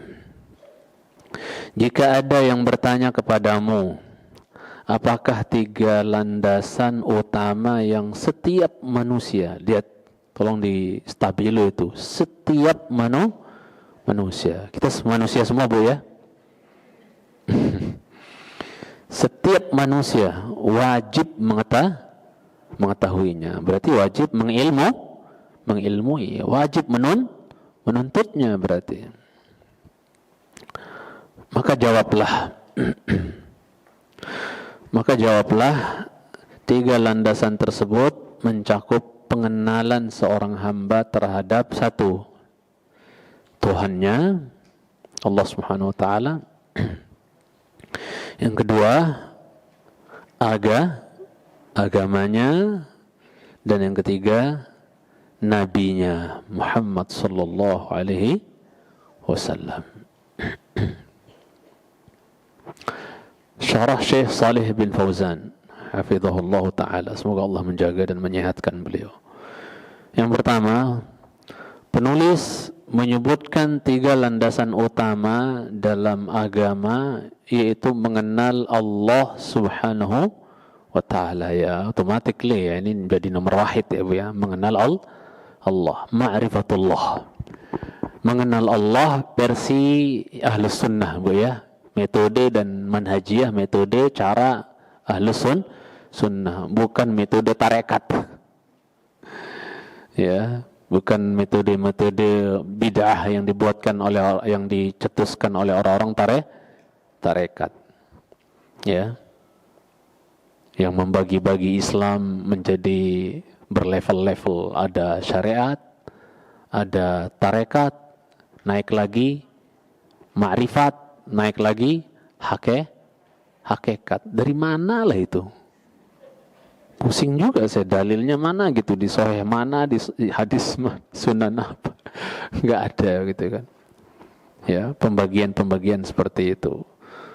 Tapi saya lihat orang-orang yang mempelajari ilmu-ilmu kayak gitu tuh kayak bangga banget gitu kalau udah bisa bicara seputar tarekat, syariat, tarekat, ma'rifat, udah paling syekh gitu. Bahkan muncul di YouTube itu, ada tuh, saya tahu tuh, saya ada orangnya tuh. Kalau udah ngomong ilmu-ilmu tarekat tuh, udah kayak syekh kabir udah. Ya. Padahal dia bicara dengan kebodohan. Ya. Dia bicara dengan kebodohan. Ya. A'udzubillah. Kita berlindung dari kebodohan, ibu-ibu. Ya. Jadi penulis menyebutkan 3 landasan utama dalam agama, yaitu mengenal Allah. Yang automatically dengan kita apa, Bu? Semakin mengenal Allah, sudah otomatis kita akan semakin takut kepada Allah. Berarti semakin orang bodoh, jahil tentang Allah, dia akan semakin nihil rasa takutnya kepada Allah Azza wa Jalla. Ya. Man kana lillahi a'raf, kana lahu akhwaf. Kaidahnya kayak gitu. Barang siapa yang kepada Allah dia semakin kenal, makin berilmu tentang Allah, sudah otomatis dia semakin takut kepada Allah. Maka di antara tujuan kita, Bu, dengan kita semakin banyak ngaji, rajin ngaji, di antara tujuan mulia kita adalah apa, Bu? Agar rasa takut kita semakin apa? Bertambah terus kepada Allah Azza wa Jalla. Dan manakala kita rasakan ilmu yang kita catat, pelajari, dengarkan, hadiri kajiannya sana sini, oprak sana sini, kita rasakan tidak ada penambahan rasa takut dalam hati kita kepada Allah, pastikan ilmu yang kita pelajari tidak bermanfaat, tidak barokah, ibu-ibu. Berarti ada sesuatu yang perlu dibenahi. Bisa jadi ikhlasnya, ya, tujuannya, caranya harus dibenahi, ibu-ibu. Segera, ya, sebelum waktunya luput, sebelum kita mati, ibu-ibu, segera diperbaiki. Ya, saya udah ngaji bertahun-tahun ini, tapi kok kayaknya level rasa takut saya kepada Allah ngono-ngono aja, kok nggak bertambah gitu kan? Padahal al-ilmu khasyatullah, ilmu itu ya takut kepada Allah, kok nggak nambah-nambah ini? Pastikan berarti ilmu yang kita pelajari itu ya ada masalah, mungkin pada niatnya, caranya, adabnya, harus segera dievaluasi, harus segera diperbaiki, ditajdid. Kalau itu terkait dengan niat, tajdid, perbaiki terus niat kita, Ibu Subhanahu wa Ta'ala, ya, agar betul-betul ilmu yang kita pelajari dari hari ke hari itu juga ya menambah rasa takut kita kepada Allah dari hari ke hari, terus makin tambah, ya, rasa takut kita kepada Allah SWT. Ya. Kemudian mengenal agama Islam yang kedua, dan yang ketiga adalah mengenal Nabi Muhammad sallallahu alaihi wasallam. 3 landasan tersebut adalah pokok ajaran agama Islam. Makanya dikatakan usulul salah, pokok. Dari yang 3 ini, Bu. 3 ini kelar, insya Allah semangat kita. Selamat. 3 ini bagus, baik, terpelihara, terjaga, ya, mantap, cakep. Ma'rifatullah, ma'rifatu dinil Islam, ma'rifatu Rasul. 3 hal ini kelar, bagus, baik, insya Allah kita selamat, ibu-ibu. Karena nanti ya tes atau ujian di alam barzakh, pertanyaannya yang mana, Bu? Yang ini nih yang tiga ini. Sedikit Bu pertanyaannya, tapi nggak semua orang lolos. Dan sering saya bilang, di alam barzah itu orang bisa jawab bukan karena modal hafal. Gampang tinggal ngafal aja. Allahu Rabbi, Muhammadun Nabiyyi, wal Islamu dini. Kelar, selamat. Wes, enggak. Orang selamat ya di alam barzakh dari 3 pertanyaan itu lolos, itu bukan karena hafalan, tapi kenapa? Iman, keyakinan yang kemudian berbuah amal. Itu ya, walaupun kita nggak bisa baca, tak bisa tulis, tapi kalau bagus akidah kita atau hal 3 hal ini ya kelar, bagus, baik, insya Allah kita selamat ibu-ibu di fitnah kubur di alam barzakh sana. Dikatakan barzakh karena ada penghalang, tembok, penutup yang menghalangi kita untuk balik lagi ke dunia, dan penutup yang bisa menjadikan kita nyelonong duluan ke negeri akhirat. Nggak bisa. Jadi barzakh itu alam penantian sampai datangnya hari kiamat. Kalau orang yang solehah, beriman, menanti kiamat itu sebentar rasanya Bu. Seolah-olah antara waktu zuhur dengan waktu asar, cepet terus, nggak lama. Tapi kalau orang kafir bejat, suwi ibu-ibu. Ya. Sampai saking tersiksanya di dalam alam barzah itu, muqaddimah ya, azab kubur, sampai dia katakan, Rabbi aqimis sa'a, Rabbi dikatakan la tuqimis sa'a, jangan tegakkan kiamat. Takut dia karena nanti kalau udah kiamat lebih parah lagi azabnya di jahannam. Yang Allah katakan, inna jahannama kanat mirsada littaghina ma'abal labithina fiha ahqaba. Ngeri sudah. Ya. Kalau dia kafir selama-lamanya, nggak ada ujungnya. Kalau dia muslim masuk neraka ya karena dosa besar, atau dia melakukan syirik kecil, bukan syirik besar ya, maka dia tidak selama-lamanya di dalam neraka. Tergantung berapa, sebagaimana level dosanya. Kalau dia masuk neraka dulu, dicuci dulu dosa-dosanya, baru nanti pindah ke surga. Dan jangan punya prinsip kayak prinsip Yahudi. Wa qalu lan tamassana an-naru illa ayyaman ma'dudah. Kita enggak akan dijilat neraka melainkan beberapa hari saja. Enggak apa-apalah. Masuk neraka seminggu, 2 minggu, 40 hari, rapopo. Ya. Jangan Bu, jangan kita punya prinsip kayak Yahudi. Gak usah soleh-solehah banget lah, biasa aja kali Mbak. Mampir-mampir neraka seminggu gak apa-apa kali.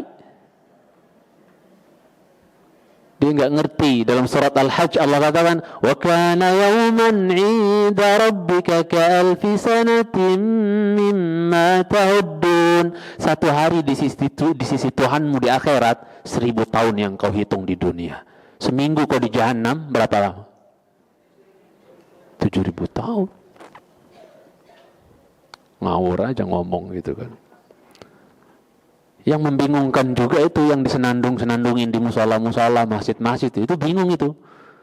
Ya, ilahi lastulil firdausi ahla wala aqwa 'alan naril jahim. Kok diam ibu kayak bukan mantan aja. Jujur aja lah. Ilahi las, ya kan? Sama yang di depan juga mantan. Ya, itu kan bingung ibu-ibu. Tuhanku, ilahku, Tuhanku, aku tidak pantas untuk masuk surga Firdaus. Gak pantas aku masuk surga Firdaus tuh. Tapi aku juga gak kuat di nerakamu. Lah, kau mau kemana? Iya. Ajaran apalah ini gitu kan. Kok jadi bingung kayak gini gitu kan. Sedangkan Allah menyiapkan hanya 2 tempat, surga dan neraka. Kok enggak pantas masuk surga? Tapi kok enggak mau kemana? Kok enggak kuat? Kok enggak mau ke neraka? Kok mau kemana? gitu kan, mau ke Cilandak, kiamat kali gitu kan, ya. Allah musta'an. Tapi ini kalau sampai dipotong-potong nih pasti banyak yang bantah nih, ya silahkan bantah aja, terserah lah gitu kan, EGP. Kemudian ibu-ibu Allah Subhanahu wa taala ya, yang bingung lagi ada yang bilang, ya Allah, aku tidak menyembahmu karena tamak terhadap surgamu, gitu kan, ya. Ada kan yang ngomong kayak gitu, aku tidak menyembahmu karena tamak terhadap surgamu, dan aku tidak, maksudnya meninggalkan maksiat karena takut kepada nerakamu. Terus karena apa kau nyembah Allah?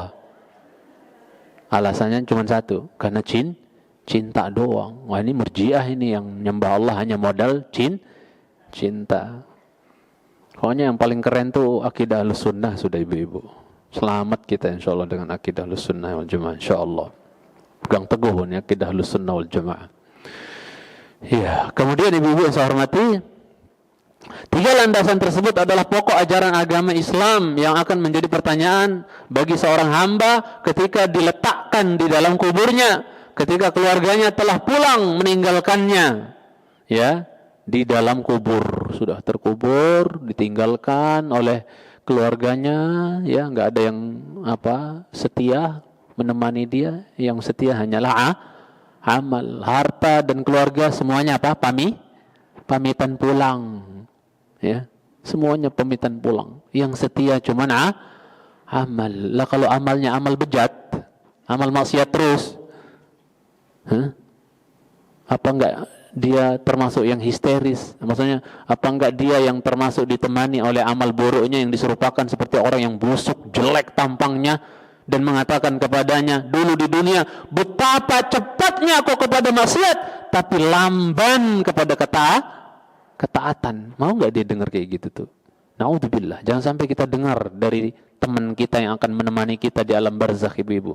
Semoga kita ditemani oleh yang tampangnya bagus, harum aromanya, dan seterusnya, ibu-ibu, ya. Yang itu adalah jelmaan amal soleh, ngaji kita, umroh kita, sholat kita, ya, puasa kita dijelmakan seperti seseorang yang cakep, kemudian harum, baik, wajahnya berseri-seri, ya. Man anta fawajhuka alladhi yaji'u bil khair, ya'ti bil khair. Kamu siapa? Wajahmu datang dengan kebaikan. Maka dikatakan ana amaluka salih. Saya adalah amal salihmu, katanya. Kemudian keduanya mendudukkannya, ya, ketika malaikat menghidupkan dengan kehidupan alam barzakh, gitu ya. Keduanya mendudukkannya dan bertanya kepada ahli kubur tersebut, ya, ditanya oleh Munkar dan Nakir, ibu-ibu. Dikatakan Munkar dan Nakir bukan di ahli mungkar. Paham enggak? Kok namanya Munkar Nakir ya? Masa malaikat namanya kemungkaran? Ya. Mungkar di sini yang lebih tepat, Allah alam, menurut penjelasan para ulama, maknanya adalah orang yang belum pernah dilihat sebelumnya, alias asing, ya. Seperti ucapan Ibrahim ketika didatangi oleh tamu-tamu yang ternyata adalah jelmaan malaikat, ya, Jibril dan yang lainnya, ya. Dikatakan qala salamun qaumun munkarun, ya, selamat datang pada orang-orang yang mungkar, berarti ahli mungkar. Maksudnya yang tidak dikenal, belum pernah dikenal sebelumnya oleh siapa? Ibrahim, iyalah, malaikat belum pernah datangin jelma kayak gitu. Ibrahim nggak kenal, nggak tahu, gitu kan. Maka Munkar dan Nakir dikatakan Munkar dan Nakir bukan karena dia berbuat kemungkaran, tapi karena dia belum pernah kita bertemu dengannya sebelumnya, pertama kali, berarti dia asing bagi kita, ya. Kemudian ditanya dengan 3 pertanyaan, Marrabbuka, siapa Tuhanmu? Sebagaimana di hadis Bara' bin Azib yang sangat panjang.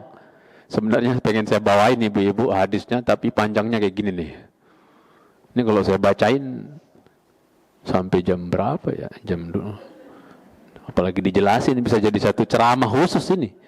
Hadis Bara' bin Azib tentang perjalanan roh orang mukmin dan orang kafir. Panjang ibu-ibu. Kalau berminat nanti kita bacain. Dan Ustadz kita penulis Ustadz Aziz juga sering sampaikan tuh di kajian beliau. Saya pernah hadir di kajian beliau. Beliau sempat sampaikan ini. Panjang memang. Dan beliau sempat menangis. Saya lihat waktu itu. Ketika bawakan hadis ini, menangis beliau. Ya. Ya, ada yang nyadar, ada yang nggak nyadar kali ya. Tapi saya lihat muka beliau nangis gitu kan. Ketika membawakan hadis ini. Ya. Ini menunjukkan bahwa menurut sebagian orang mungkin beliau galak, tapi sebenarnya hatinya lembut, bisa menangis. Segalak-galak Umar di sini hitam kayak selokan. Saking banyaknya menangis. Lembut hati beliau, walaupun dia galak, tapi hatinya lembut. Ibu Allah Subhanahu wa taala, ya. Seperti Ibrahim alaihissalam. Di sini ada hitamnya, di sini Ibrahim. Karena saking banyak menangis, lembut hatinya. Saking lembutnya hatinya, dia bersteger dengan batu, lempengan batu, batunya jadi lunak. Ya Bu, saking lunaknya hati Ibrahim, stegeran pakai batu, lempengan batu, batunya lunak. Jadi njeplak kakinya siapa? Ibrahim. Sekarang namanya Maqam Ibrahim. Kita saking kerasnya hati kita Bu, tendang-tendang itu seumur hidup batu depan rumah, enggak berbekas-bekas. Kaki kita yang hancur. Saking kerasnya hati kita. Dan jahanam Allah ciptakan, kata sebagian salaf, li'idhabatil qulubil waqasiyah. Jahanam Allah ciptakan untuk melelehkan hati-hati yang keras. Ya, waktunya entek ibu-ibu. Saya akhiri dulu di sini, nanti yang kedua kita ambil pertemuan akan datang insyaallah. Siapa Tuhanmu? Itu pertama. Apa agamamu? Siapa nabimu? Ya, hamba mukmin akan menjawab, Tuhanku adalah siapa? Allah. Agamaku adalah Islam. Nabiku dia siapa? Muhammad sallallahu alaihi wasallam. Ini pelajaran buat ibu-ibu yang akan ditanya nanti tentang satu orang ini. Siapa? Muhammad sallallahu alaihi wasallam. Kita ikutin apa enggak beliau? Ya. Kita enggak akan ditanya, kenapa kamu enggak ngikut Ustadz Fulan, Kiai Fulan, Habib Fulan, Ajengan Fulan, Tuan Guru Fulan, Imam Fulan, Syekh Fulan. Enggak. Yang akan ditanya, kenapa enggak ngikut satu orang ini? Siapa dia? Muhammad sallallahu alaihi wasallam. Yang Allah firmankan, qul in kuntum tuhibbunallaha fattabi'uni yuhibbukumullah. Kemudian karenanya ya dibukakan ya baginya pintu surga. Ya Allah, Ibu, pintu surga itu dibukakan pintu los ke surga walaupun dia belum masuk surga, tapi dibukakan pintu los ke surga. Iftahu lahu baban ilal jannah, la ilaha illallah. Kemudian diluaskan kuburannya, masya Allah, lebar, diluaskan kuburannya. Ya, jangan dipikir sempit kuburannya orang beriman. Ya, kelihatannya sih cuman sekian kali sekian ibu-ibu zahirnya, tapi di alam barzah, alam kubur itu apa? Kalau dia beriman, saleh ya, luas, lapang, sejauh mata memandang sudah. Ini ada di sini, sejauh mata memandang, maddal basar. Kemudian bertiup untuknya angin yang membawa aroma surga. Baru di alam barzah saja sudah diciumkan bagi dia aroma apa? Ya, ditebarkan bagi dia aroma surga. Ya Allah, yang aroma surga itu kata Nabi Bu, bisa dicium dari perjalanan 40 tahun perjalanan. Harumnya kayak gimana berarti Bu ya? Ya, gimana enggak? Kata Nabi ditanya oleh Badui, labinatu min dhahab wa labinatu min fiddah. Ya, batu bata surga itu ada dari emas, ada dari perak. Kemudian aciannya apa Bu? Dari misk. Kasturi. Jadi tembok-tembok surga itu apa Bu? Harum. Tembok ibu-ibu, ya, bau jotun, bau apa? Bau cat merek apa tuh? Gak usah bawa merek ya. Jadi Masya Allah ya, aromanya tercium. Dan perempuan-perempuan yang nggak pakai jilbab, nggak pakai berpakaian syar'i, pakai jilbab, yang nggak menutup aurat, itu diancam kagak masuk surga. Diancam ya Bu ya, diancam kagak masuk surga dan tidak mencium aroma surga. Kasiyatun ariyat, berpakaian tapi telanjang. Ma'ilatun mumilat, jalannya lenggo. Ru'usunna ka'asnimatil bukhtil ma'ilah, rambutnya itu karena di sanggul-sanggul seperti punuk onta. Pernah lihat nggak ibu-ibu sosialita yang kepalanya di sini? Allahu Akbar. Udah tua-tua pula, Bu udah wis bau kuburan kok masih kayak ngono ae gitu. Aku heran kadang-kadang ibu. Ya Allah, mbok yang lurus-lurus hidup gitu kan, jangan yang nanti nggak selesai-selesai Bu, saya baca lagi nih. Mana dia? Mana dia? Diperlihatkan kepadanya tempatnya di surga. Ya Allah, diperlihatkan langsung. Nah, itu calon kaplingmu di surga. Diperlihatkan, padahal dia masih di alam barzah, ya, calon kaplingan dia. Dan ibu-ibu nggak usah khawatir tentang kaplingan di surga ibu-ibu. Yang terakhir pindah dari neraka ke surga saja, itu 10 kali lipat kerajaan dunia Allah siapkan. Itu yang terakhir pindah dari neraka ke surga. Bagaimana yang masuk surga kloter pertama? Ya, kaplingnya kayak apa di surga itu? Allahu Akbar.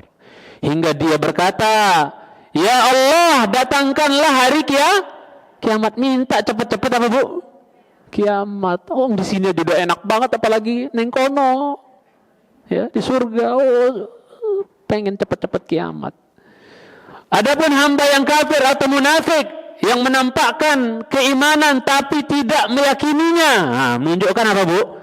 Bisa jawab di sana itu karena keyakinan dan keimanan, bukan hafalan. Hanya bisa menjawab hahen, la adri. Saya nggak tahu, katanya. Aku tidak tahu.